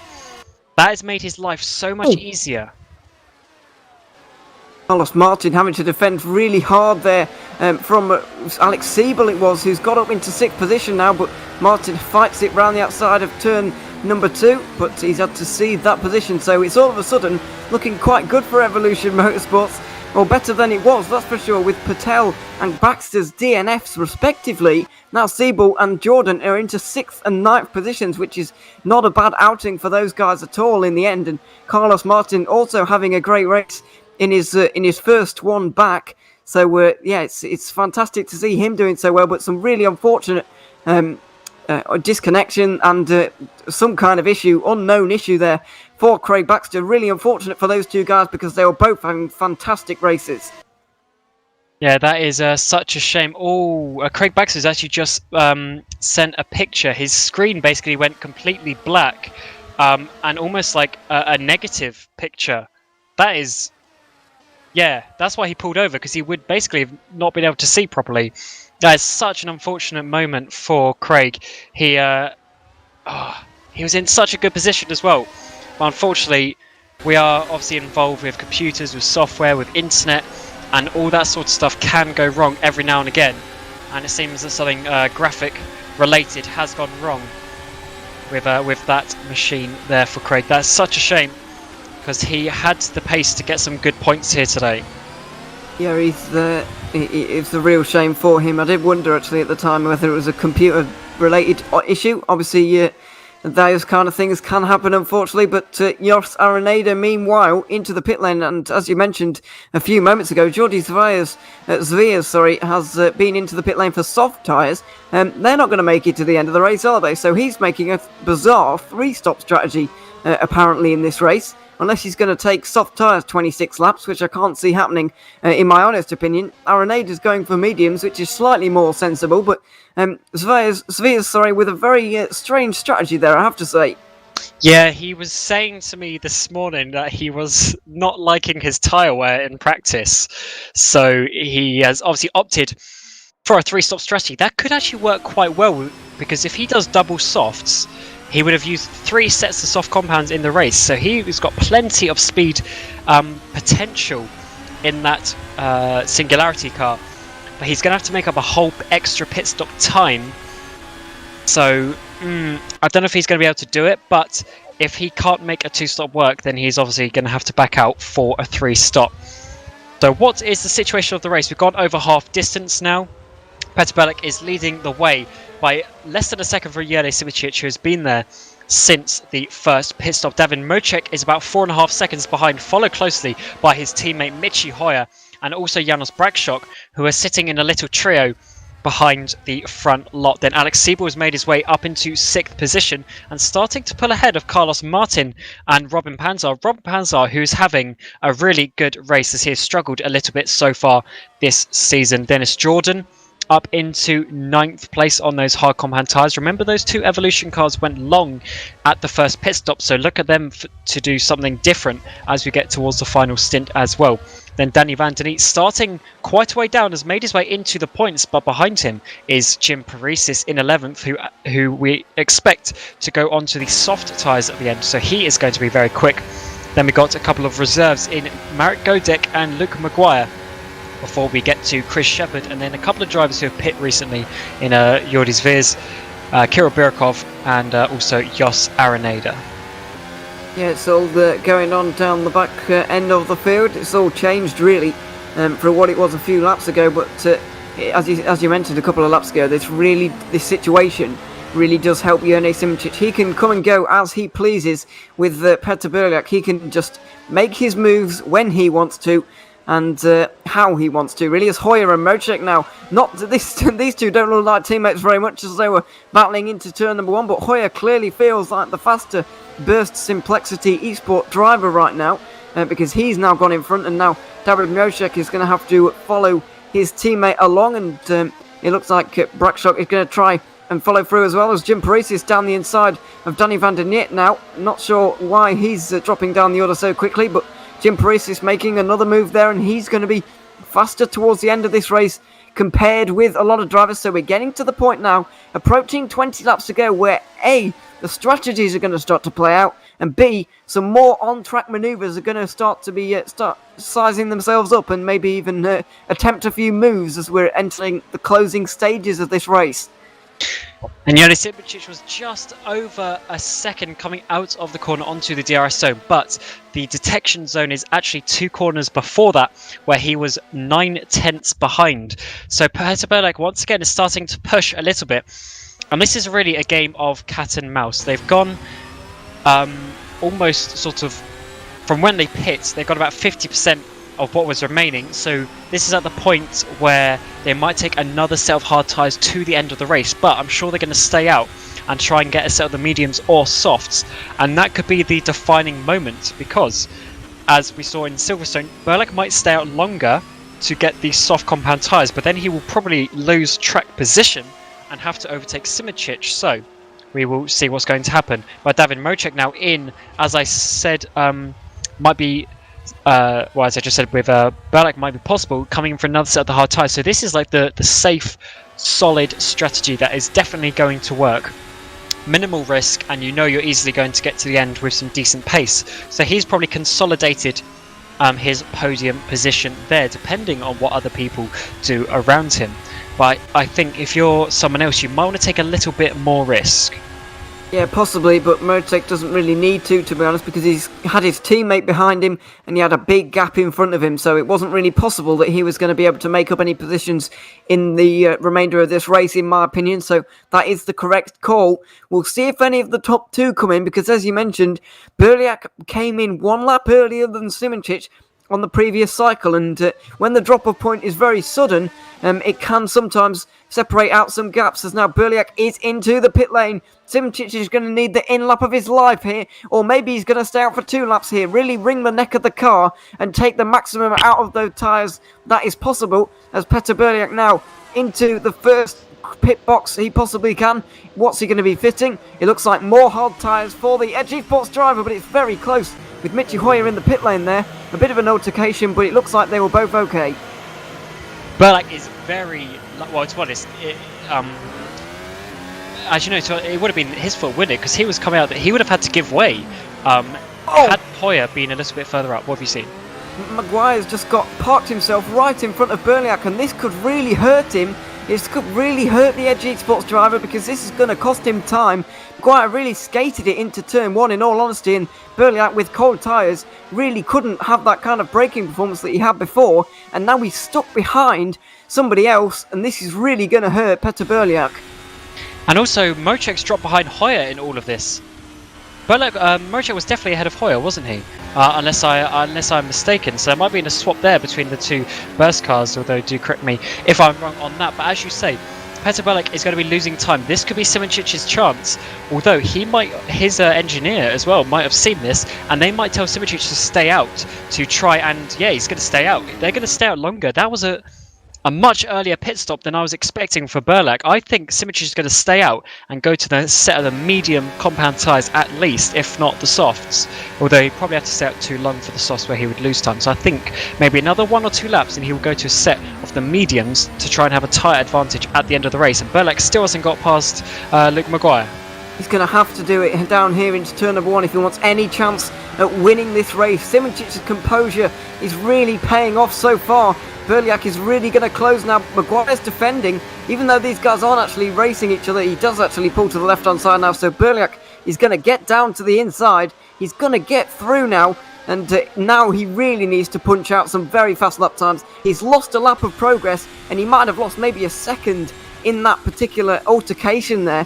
So Simicic, if he comes in this lap, then he might be able to get out ahead of Berliak. But now that he's stayed out an extra lap to really take advantage of the Edge Esports drivers' kind of misfortune there, he may as well stay out to try and get the mediums on, which would mean he'll be very fast towards the end of the race, and it might pay off in terms of making his overtake a little bit easier. And on the unfortunately, the last lap we can't really see because Petar was obviously coming out of the pit lane. But last lap, Jurnej Simicic personal best. I think that was too soon for Petar Berlak. I think that was not quite the right strategy call that he needed, especially as he then got stuck behind Luke Maguire. But look at the gap he's put on Luke Maguire already. He's just gone off into the distance on those new compound tyres, and Simicic is staying out again. So I think that could be potentially eventually a race-deciding move. But we will see how that one works out. We have now got 19 laps of the race to go after this one. After this one, when they get to the line. On the note of Michi Hoya and David Mojek, Hoya got past Mojek on Mojek's in-lap. I think, to be honest, his Mojek's tyres just went completely off the cliff, to be honest with you, because he was really struggling and barely got it into the pit lane. He was really struggling that badly. So he lost that position to Hoya, and then he's about a second behind. I do think that gap is probably about the same. I think they've worked it out roughly similar. But Bradsocker's just been in, by the way. He's on the mediums now, so maybe we are in the window for the hard tyres switching onto the mediums. And we've seen Jossa Arneda do it a little bit earlier on in the race. Now Janus Bradsocker's done it from 5th position, and he might even be able to get a podium from that now. He might indeed. That's going to be a good call for him. And that's really a good example. I mean, if Simicic wants to stay out a bit longer, he can have a look, see what Bradshock is going to do. But no, Simicic is coming, and he thought that, I think, how many laps is it? I think it was 2 laps he stayed out extra, wasn't it? So 2 laps newer tyres, 19 laps to go. Mediums. I'm going to say mediums that he's going to take. Let's see what he is going to do for his burst team. He's going to go hards as well. So all he wanted was the newer tyres. He stayed out for newer tyres. And where is Petar Berlak coming down the start-finish straight? Is he going to be ahead? Yes, he is. So Simicic hasn't lost anything by staying out those extra 2 laps, but he will have newer tyres at the end of the race. Difficult one to decide on so far. I did really think someone was going to stay out and take a set of the soft compound tyres, but not on this occasion. No, nobody really willing to take the risk, and it would be a risk really at this point. Some guys just wanting to consolidate their positions, to be honest, and not really want to be able to take these risks late on. But just imagine what the gap would have been between Berliak and Simicic if the Edge Esports driver was able to get out ahead of Maguire down into turn number 1 on his pit exit. The gap could be about 2 seconds right now, so Simicic will be very, very glad that Maguire actually held up Berliak there. And now the Edge Esports driver falling into the clutches of the Burst Esports driver. But let's just look up in front. Jim Paresis is just in front of these guys. Is he going to let Berliak through and then hold up Simicic? It would be allowed, but it would be a very cheeky tactic from Edge Esports to try and give Berliak a bit of breathing space. We have seen it before though, but Simicic, oh my days, the speed he took through that chicane. He is absolutely pushing to get back in this DRS zone because he was almost out of it. And he's certainly done that on his outlap here. And in fact, he might even be going for a move here on Peter Burlak down the inside. He's going to use all his quality boost. He's decided this is the opportunity down the inside of Peter Burlak. Oh, bit of contact there. Peter Burlak has lost that position. And Jernej Simicic saw what was going to happen. He saw that Jim Priestis was going to get involved there. He didn't want any of that. And he thinks that this is time to push and get the lead, which just shows you how he was sitting behind Peter for all of that middle stint when he has all the potential here. Yeah, he was really saving his tyres, and he was able to unleash it once the man we are riding on board with, Peter Burlak, came into the pit lane, and he really did unleash it all. Simicic also really using all of that power down into turn number 1, parking it on the apex and getting the move done. He's foreseen this opportunity for Jim Priestis to hold him up. He's having absolutely none of it, but Priestis could still play his way into this race if he holds up Simicic and gets Peter Burlak to come back through again. That could be a strategy they try and play, but it would also allow Hoya and Rodger to get into the equation, which would leave Burlak 3-on-1 with a few Edge Esports drivers, and he really want that. And he's going to go around the outside of the chicane. Sorry, there. He's going to try and look at this side by side for the chicane, giving each other each just enough room. Coming up now to the final corner. Who's going to get the DRS? I think Petter might actually get the DRS because he was behind, which could help him defend here. Yes, he did. Look at that. But Jernej's going to use his poly boost coming back. Is he going to go left or right? He's going to think about it. He's going to go to the right. Have the inside. No, he's going to switch back to the outside. And he's going to get pushed out just a little bit there. And that's... Oh, Jernej spun up the rear tyres there. I think Jernej spun up the rear tyres coming out of turn number 1. And that has given Peter Burlak the race lead back. But oh my god, these two are going at it now that they're in the final stint. The respect between those two in the chicane right there was just absolutely phenomenal. They perfectly did it with absolutely no wheel banging whatsoever. It's allowing the guys behind to catch up just a little bit, but they've got 3 seconds to play with, and Simicic won't mind at all because it's 2 Burst Esport drivers. As we keep mentioning, Burlak will probably not want it, but Simicic, if he continues to battle with Burlak, may have some allies in this race, and if he's able to get ahead of Burlak, then Hoya might be able to get through, and then Rodger might be able to get through when Burlak is offline, and that could really stack on top of the man we are watching right now. And yeah, that would really be great for Simicic and not so good for Burlak. But here we go again, down to the chicane. Simicic not quite so fast in a straight line. I think he probably is running a little bit higher wings than Burlak, but down into turn number 1, I think he's probably going to have another go. These two are going crazy. They just need to remember, don't blow your engine using all this quali boost. It certainly seems, and yeah, Simicic is going to come steaming past Petter, but is he going to go left or right? He's going to try and get down the inside. Petter's not even going to defend that. He knows, just let him go and then you'll get him back on the next straight. So now Petter is going to let him go into turn number 2. And this is so crucial for the championship. I can't even describe to you how crucial it is, because this is basically a 14-point position, because one or the other will gain 7 points on each other, so it's basically 14 points, and that is so crucial for Peter Burlak and his championship, because he's 22 points behind. So if he loses this, he'll go back down to 29, but if he gains, he'll go to 15 points, and that is such a big difference with only 3 races to go. If he's 29 points with 3 races to go, that is going to be so difficult that he really, really needs to win this race, but he needs to find a way of outsmarting Jernej so that they don't either kill their tyres or their engine as they come to the end of the race. But look how close he is getting here. They are starting to really push now as they come out onto the back straight, although he lost a little bit in the dirty air there, so maybe not coming down into the chicane. But this race is almost a must-win for Peter Burlak. Yeah, I know it's not mathematically, but I would go as far to say that this is must-win for Peter Burlak, because getting on terms of a 29-point gap in only 3 races on Jernej Simicic is a near impossible task, in my opinion. So, yeah, this is must-win for Peter Burlak, in my opinion. But here we go, down to turn number 1. Simicic looks like he's okay on this occasion. Oh, very close on the braking there. It looks like the Edge Esports driver just misjudged it ever so slightly, nearly careered into the back of the white and gold car in front of him. And these two continue on the battle, but in the background, Hoya and Rodger making some fantastic progress. they're not battling at all, and now the gap's down to 1.5 seconds, and these four could absolutely converge on each other now, and we could have a fantastic four-way battle to the end of this race, and Berliak won't want that because he'll be effectively triple teamed up on by Edge Esports, because there's Simoncic, Hoya and Mosek, and Berliak is basically on his own. I know he's got Parisis just in front of these guys, but he's not going to be able to offer up much assistance to him because Parisis's tyres are absolutely shot right now. Oh, it's so difficult for Berliak. He's got 3 burst cars around him. Losing Patel was such a shame for him, but also HM Engineering as well. But just in the context of this race, it's opened the door so much for Simoncic to boss this race, because they know that Michi and David are coming all on the back of Petter very soon. In fact, they are there right now. They've gained something like a second on this lap already, and I think it was a little bit of a joke. But in the chat, Erhan Yuyovsky, good to see him watching the race, but he said Michi will win this race, and he certainly could. Quite easily, as he is now getting right onto the back of these 2 drivers.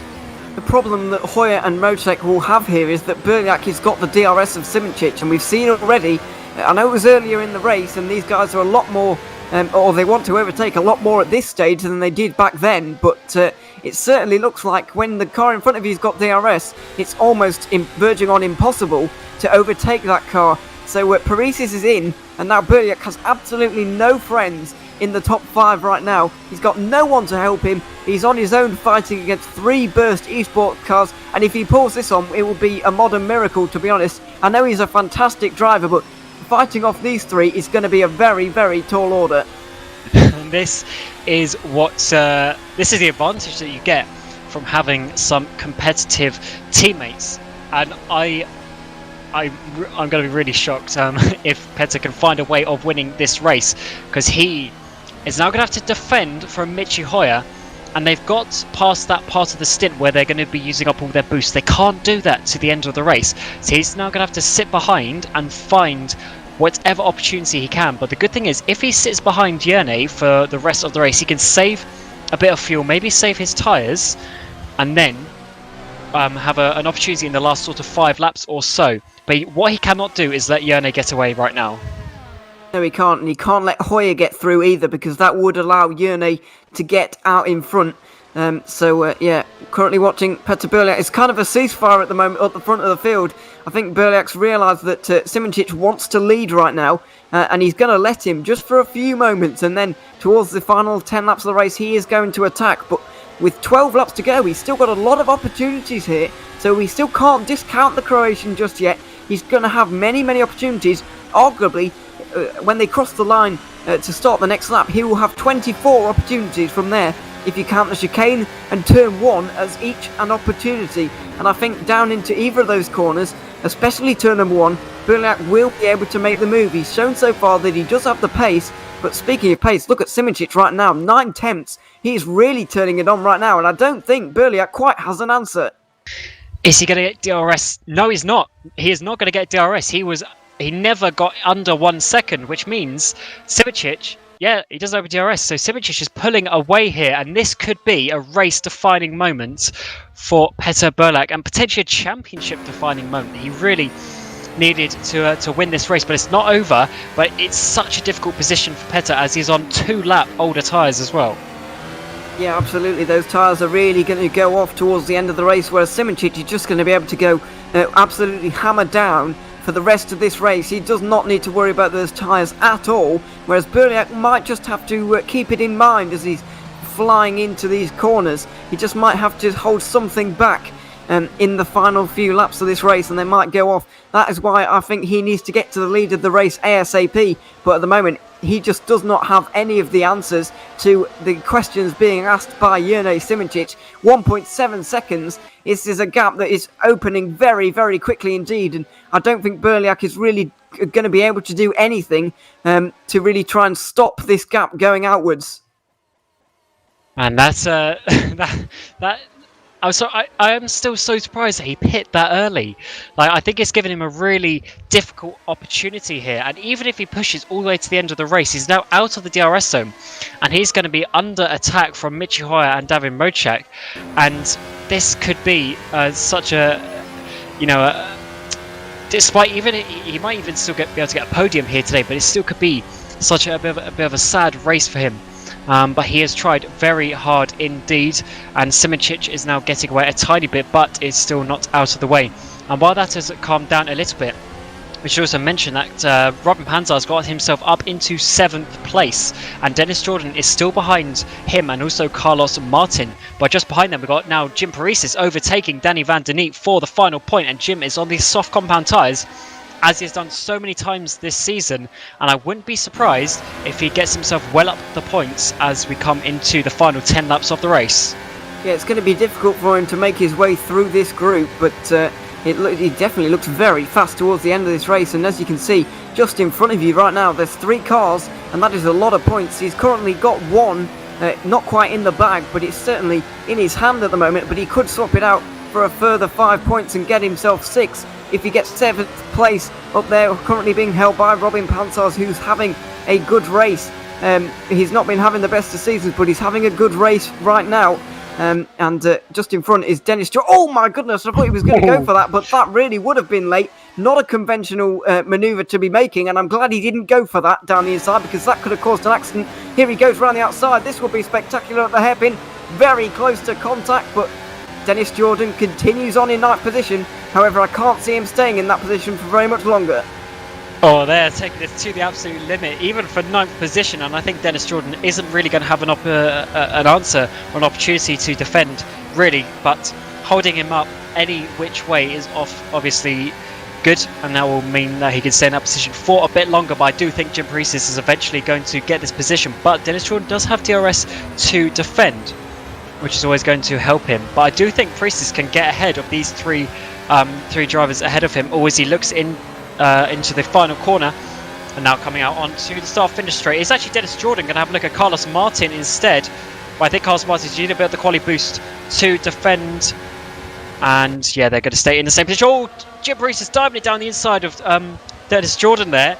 That's way too late to get an overlap. And now the inside of turn number 2, but he's going to have to back out of that one as well. That was really late on the brakes. He's obviously got so much more grip with those 2-step softer tyres.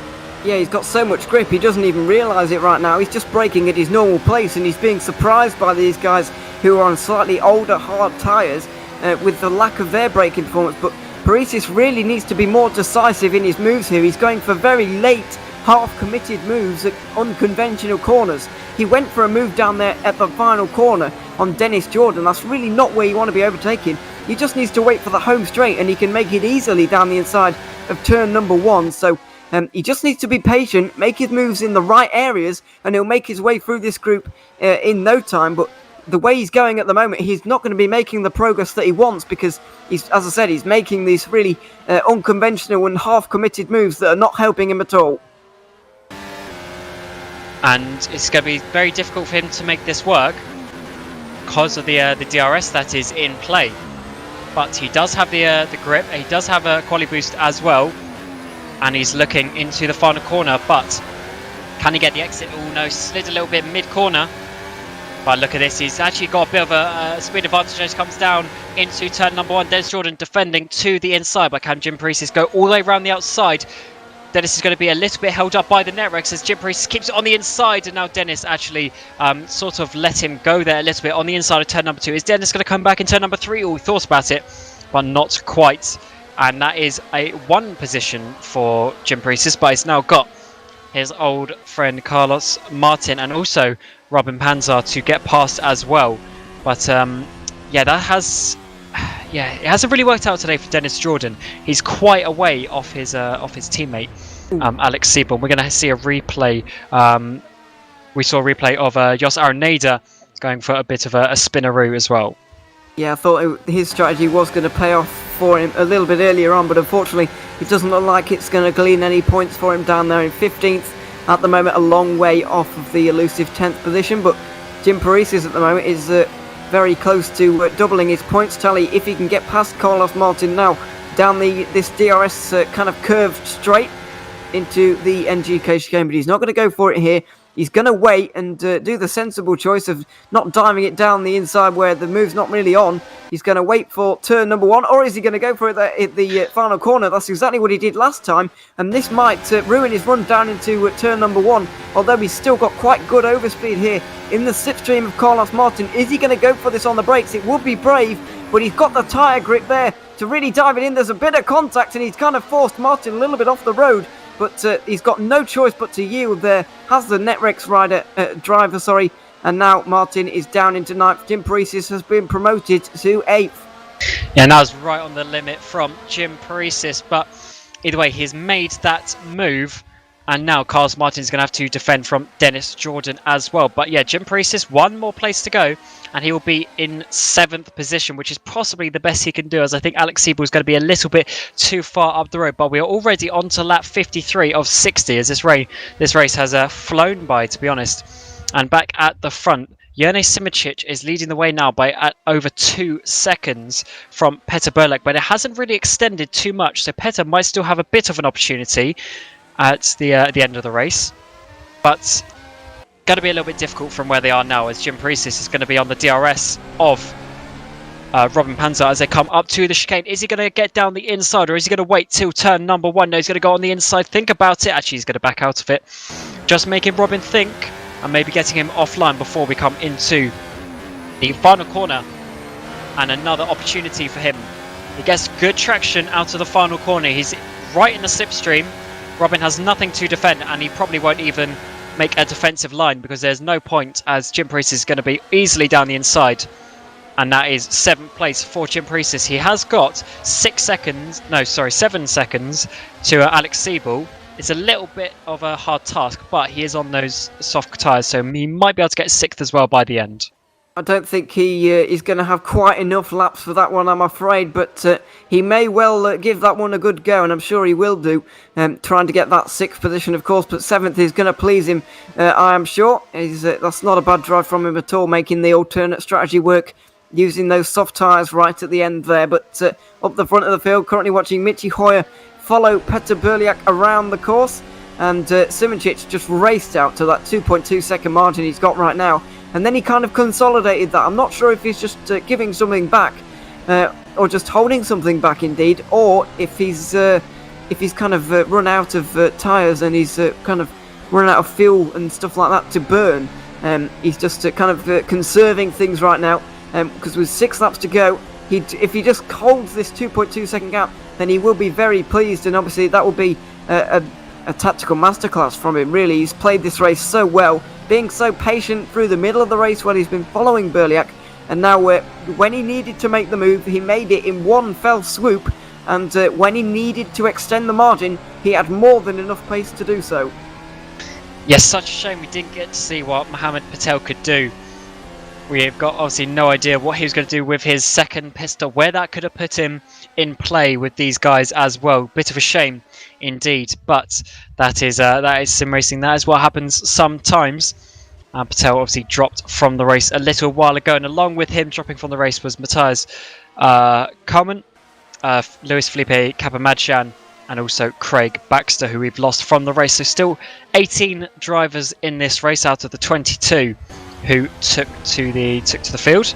But what can Michi Hoya do now? Can he get himself a second place? He was speaking to me after the last race at how he's calculated he's lost in mistakes 25 points this season. So he knows how this result, 3rd and 4th for his team, is going to be very good in the Constructors' Championship. Does he want to risk getting 2nd place, or is he going to just sit there for 3rd and consolidate? Who knows? But he's coming onto the start-finish straight, and he's looking fairly decently at Petter Burlak now, as Davin Mojek has dropped off quite a bit. Yeah, he needs to make a move in the coming laps though, because he's kind of running out of time. 5 laps to go as we've just gone across the line there, and yeah, he is running out of time just a little bit. There's no rush just yet, but if he wants to make this move, then he's going to have to start sizing him up pretty quickly now, is Michi Hoya. But talking about losing points off mistakes, you know, I bet everyone could say that in this season so far. Even Simicic has made mistakes and lost points, notably in qualifying for the British Grand Prix. He lost out on many points, arguably. It's hard to tell how many points he would have missed out on, but everybody in this field can say that if I did better here, then I would have more points. So it's part of racing, unfortunately. And Mitchell Hoya so far is on course for his third podium of the season. He managed to get 2 in the first 2 races. He had a phenomenal start to the season, actually tying on points with Simoncic after 2 rounds. But after that, since then, it's not really been his season. He's struggled in recent races. However, now I think he'll be very pleased with a 3rd place considering his recent races. But I'm sure he's going to want to get that 2nd place from Petter Burlak. He's dropped off a little bit actually, so I think he might not have the speed that he needs, but the DRS is helping him stay there potentially, because he's not getting really, really close. He's just kind of staying there behind at the moment. And once again, that gap to Simoncic has only been about 2 seconds. So it's sort of got up to 2.5 at the moment, but it does fluctuate a little bit.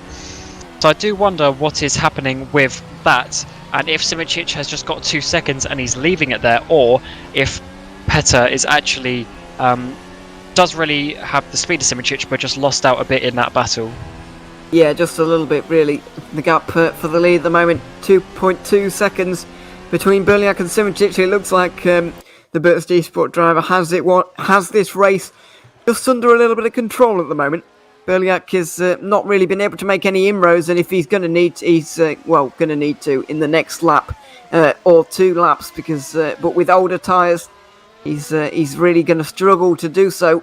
And as you said earlier, it could really be a championship deciding, or at least championship defining moment here, because as a 14-point swing possible while that battle was going on, Burlak could have gained 7 points, but he may end up losing 7 points here. And if that was the case, it will be a 29-point gap heading into the final 3 races at Zandvoort, Matsusaka and Interlagos.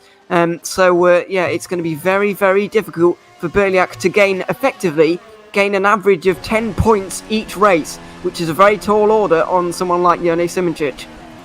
Yeah, it's going to be very difficult, and Petter has put in so much effort this season to try and stop him. That unfortunate DNF in Portugal is really what cost him in the grand scheme of things, because even had he scored 10 points there, the gap would only be 12 points now. So yeah, it is unfortunate, but in a season of 10 races, that is really what happens. As I think we just had a DNF. Who is that? Carlos Martin. Carlos Martin has DNF. I do wonder what has happened to him, as we're actually seeing a replay on screen. Yeah, he blew his engine, it seems. So that is giving that place nicely to Dennis Jordan and Danny van der Neat. Now Luke Maguire, starting from the pit lane, is in 11th place. So if anything else happens just ahead, he might be getting him a point for him and his HM Engineering team. Even if he doesn't get any points, that's still a fantastic drive there from Maguire. Starting in the pit lane, of course, as did Coleman down the order. Unfortunately, he was out of the race very early on, along with the 4 other drivers you can see down there. And it looks like Birakov is just in the pit lane, basically retired at the moment, because he's not going to be getting any points from this one either. But what a drive it's been from Maguire. Unfortunately, it doesn't look like he's going to be able to get any points out of this one, but nevertheless, has it been a fantastic drive from him. But in the battle for 8th, it looks like Panzer and Jordan and Van der Neet are getting very close down here, and maybe there will be a move in the latter laps going down here into turn number 1 now. Yeah, Dennis has been setting him up. He made him go off the racing line in the chicane, and he's going to go for a dive here around the outside of turn number 1. He's actually got himself enough alongside if he can keep it tight to the track, but no, he couldn't. He ended up going too wide, and Robin managed to defend that. But this is getting a little bit awkward for Dennis, because he's now got Danny all over the back of him as well, as it seems Robin has slowed up just a tiny bit in the last few laps, as he's dropped over almost 6 seconds actually to Jim Parisis, who has shot off up into the distance. And Dennis is going to have a bit of a difficult task here to defend and also attack at the same time. Yeah, he is. It's the hardest place to be in on the circuit, to be honest, even though these guys only battling for 8th. They're going to battle extremely hard. Trying to overtake and try not to be overtaken at the same time is quite a difficult one. So Dennis Jordan trying to manage all of those things right now. But at the front, Simoncic's just coming around the final corner. We are on the final lap right now. Simoncic is going to try and take this victory. The gap is closing now. Berliak really getting a bit of pace on about him, but it looks like Simoncic is going to take this one. Meanwhile, his teammate Panzer really having to defend now from Dennis Jordan, and on the final lap, there really could be positional change between these guys on the very final lap. And Dennis has stayed so close. He's going to be right in the DRS. He's going to use all his quali boost, but I'm sure Panzer is as well. Look at Panzer rocket off down this straight, but Dennis is now coming back with the overspeed. He's going to have to set it down the inside, although that's going to get really tight, and Denny Van Der Leet is going to be getting involved as well. But Dennis now is having to, think about what he's going to do. Is he going to dive down the inside turn number 3? Now he's a little bit too far away. So maybe the back straight is going to be where it is. But I think Robin's tyres are dead, to be honest. He's going very slow in these corners. And Dennis is going to be having a good opportunity as we come into Sector 2 now to line up overtake into the final sector. But already coming into the final sector is Yoni Simoncic. Such is the lead that these drivers have at the front of the field, and Yoni Simoncic is going to be coming around to take another victory this season. He's going to put himself 29 points ahead. This is going to be his 4th victory of the season, and with only 3 races to go, he is already getting one finger on the 2020 Formula Sim Racing World Championship as he comes across the line to take victory at the German Grand Prix. Congratulations to him, followed by Peter Berlak and Michi Hoya on the podium as well, followed by David Mocek, Janos Brakshok, Alex Siebel and Jim Parisis. But what is going to happen into the final chicane? It's actually going to be Danny Van Der Leet coming down the inside of Dennis Jordan. And Danny Van Der Leet has got himself 2 points. But can Dennis come back in the final corner? He's going to have to send it, but no opportunity there. So actually, Danny Van Der Leet was the one who came out on top there. Dennis Jordan gets 1 point. And Robin Panzer holds on in 8th position with Luke Maguire in 11th and Jordis Viz in 12th place there. So it's actually Dennis Jordan who lost out on that last lap after everything. I thought he was going to be overtaking, but instead he got overtaken. And that is your points for today's race. We've got a replay on screen. It's actually Danny Van Der Leet. Look at this. Look at the overspeed he had. He saved all his boost. And that is a lovely overtake there by Danny Van Der Leet. Outsmarted one of the better drivers on the field there, and not the best day for Evolution in the grand scheme of things, but still some points there for them. But we cannot take away what happened from Yeni Simoncic today. Absolutely bossed the field, bossed the strategy, got ahead, and then pulled those 2 seconds which Peter Berlak could never get back. But Ewan, that was some race. Yeah, by the way, Dennis Jordan went wide at turn 11, which is why Van Der Leet had such a overspeed going down into the final chicane there. But yeah, what a race that was. Simoncic absolutely just using his pace to perfection, really. He was never under pressure. He was always had the race under control, you could argue. He always had that kind of pace. We knew that he was ready to unleash it, but the tactical knowledge to know when to unleash that kind of pace is just absolutely phenomenal, and that is something that only experience can buy you. You can tell that he's been in these positions before. He's been doing absolutely fantastically this season, obviously, and that could be a championship defining moment right there. So let's get these podium guys in for an interview.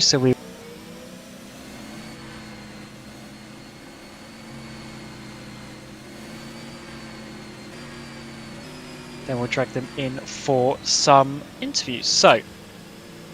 So we'll start off with the race winner, Yoni Simoncic. You managed to get the strategy there, and you had an awesome battle with Peter Berlak at the beginning of that last stint, but you stayed quiet in the beginning part of the race. Did you always feel that the race was going to come to you at the end? Because it seemed like you had some pretty good pace in that final stint.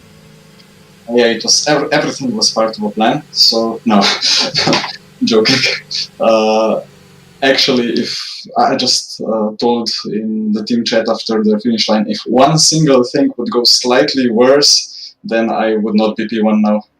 It was all, big luck for me for the sad fact of the Patel's disconnection. And then the rest, I did a mistake 2 times. In the pit stop phases, I lost the lead 2 times there, but fortunately somehow it turned out to be good. I still don't know how I managed actually overtake Peter there 2 times. It was crazy battle. But yeah, it was all really tight with the strategy. And not to make you a bit nervous, but you're now 29 points in the lead of the championship with only 3 races to go. So you feeling confident, or do you think it's going to be another difficult battle in the final 3 races? It's quite a big up in the confidence, because if Peter won today, the gap would be 15, which is not really much. So yeah, I really hoped I could at least finish ahead of Peter, be it P7, P8 or whatever, just to finish ahead of him. But I couldn't have asked for more. So yeah, it's always very important for the safety of the standings to be more than 1 race ahead. Well, yes, that is indeed. So you're looking very good for championship, but we will see you next time out in Zandvoort. So congratulations for today, and we will see you at the next race. Yeah, thank you. And now, Petter Burlak, you led that race for quite a while. You did a good strategy to get in the lead, but unfortunately, with the final pit stop and that the battle with Yene, it didn't quite work out. But certainly, congratulations for your pace today. But I assume you're a little disappointed with how that went.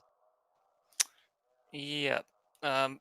When I came out in the last stop behind Luke, who almost took my front wing off, and I lost like, I don't know, 2 seconds there, I knew that would be really difficult, especially if Yene went on mediums with 18 to go or something. And yeah, I tried to keep a rhythm, but there wasn't quite enough pace. He had quite a bit more on the wear, and that was probably what decided it, just a few tenths better pace when he pushed. Yeah, but also, I don't know, I tried to take the initiative with the pit stop because I saw that I couldn't overtake without taking a big risk. And that worked out fine. Yeah, and then Moo disconnected, and that changed the race slightly. I feel like Yerne had more options probably to not lose track position. And yeah, according to Yerne, everything went fine for him, but I'm a little bit disappointed with the games being played to hold me up and let the others catch up, because that wasn't really very sportsmanlike. Yeah, it does get quite tight. But do you still have well, I'm sure you do, because you've certainly got the speed within you. But I'm sure you're going to be pushing forward. But how confident do you think that you can come back and potentially even win 2, maybe 3 of the last races here?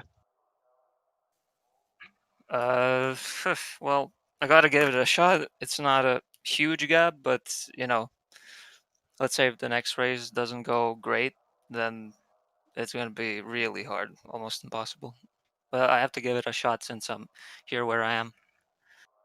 Yeah, well, certainly keep your head up, because you did a good job today. It's just a bit unfortunate how it worked out. So hopefully you can potentially get that race win in Zandvoort. So we'll see you in a couple of weeks. And Mitchie Hoya now. So another podium for you. Haven't spoken to you on the podium since the second race of the season. So how was that race for you? It was a bit quiet. You didn't have to do too much during the race, but you did get ahead of your teammates. So how was that for you? It was a very difficult race indeed. Like, obviously, I didn't really plan Moo overtaking me into in the first lap into the chicane. Maybe I was a little bit too eager there, but yeah, I mean, sticking with the group in the first stint was vital, and then Petter said he kind of started the game in lap 15, boxing as the first person, and yeah, I think other people also thought still going longer is beneficial, but then obviously, as we've seen, David Morzek, who also followed Petter, has jumped me on the pits then. Had a little bit bad luck with pits today. It's like hit traffic twice, and I think I nearly rear-ended Petter. I'm sorry for that, but obviously I kept my nose out of his rear wing. So yeah, had a little bit of damage after lap 1. Nothing too severe, but I'm pretty sure it didn't help. And then yeah, the move on David and Rodger around the outside in turn 1 was, I think, a race changer for me. Definitely getting ahead of the strategy, and then obviously I saw Petar and Jeremy battle, and yeah, that allowed me to close up, eventually seeing the slipstream of Petar, and then yeah, had slim but slight chances to maybe finish up second. But I'm very happy with P3. I'm not gonna lie. And that was a good day for your team in the constructors as well, with you and David getting third and fourth. So do you think maybe the Drivers' Championship is a little bit out of reach for you, but do you think maybe the Constructors' Championship is something that you can focus on for the remaining 3 races? I mean, definitely, you always look at it with one eye to a certain extent. I mean, having had 2 penalties this year clearly didn't help towards the Drivers' Championship. So that's roughly over 20 points that I lost there. It's my own fault, my own stupidity, though. But yeah, obviously, since then, I'm just looking from race to race, trying to get good results and trying to have a good team result. And yeah, as you say, me and David pretty much focus on that. So that's a proper goal to hide after. Well, good luck to you with that. But that, Ewan, pretty much rounds it up here for the round 7 of the Formula Sim Racing World Championship, sponsored by SimLab, 3D Wrap, and IMB Racewear. But we will be next and on the 12th of July for round 8 at the new Zandvoort, new banking, new first and third sectors in there. And Ewan, I think most of us are looking forward to that one.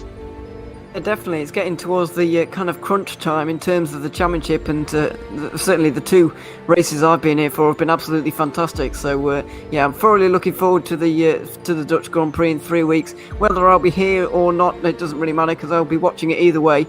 So yeah, thoroughly looking forward to that, and yeah, I've thoroughly enjoyed the race tonight as well. So until the next race on the 12th of July, we thank you for watching, and we wish you a very good evening. Goodbye.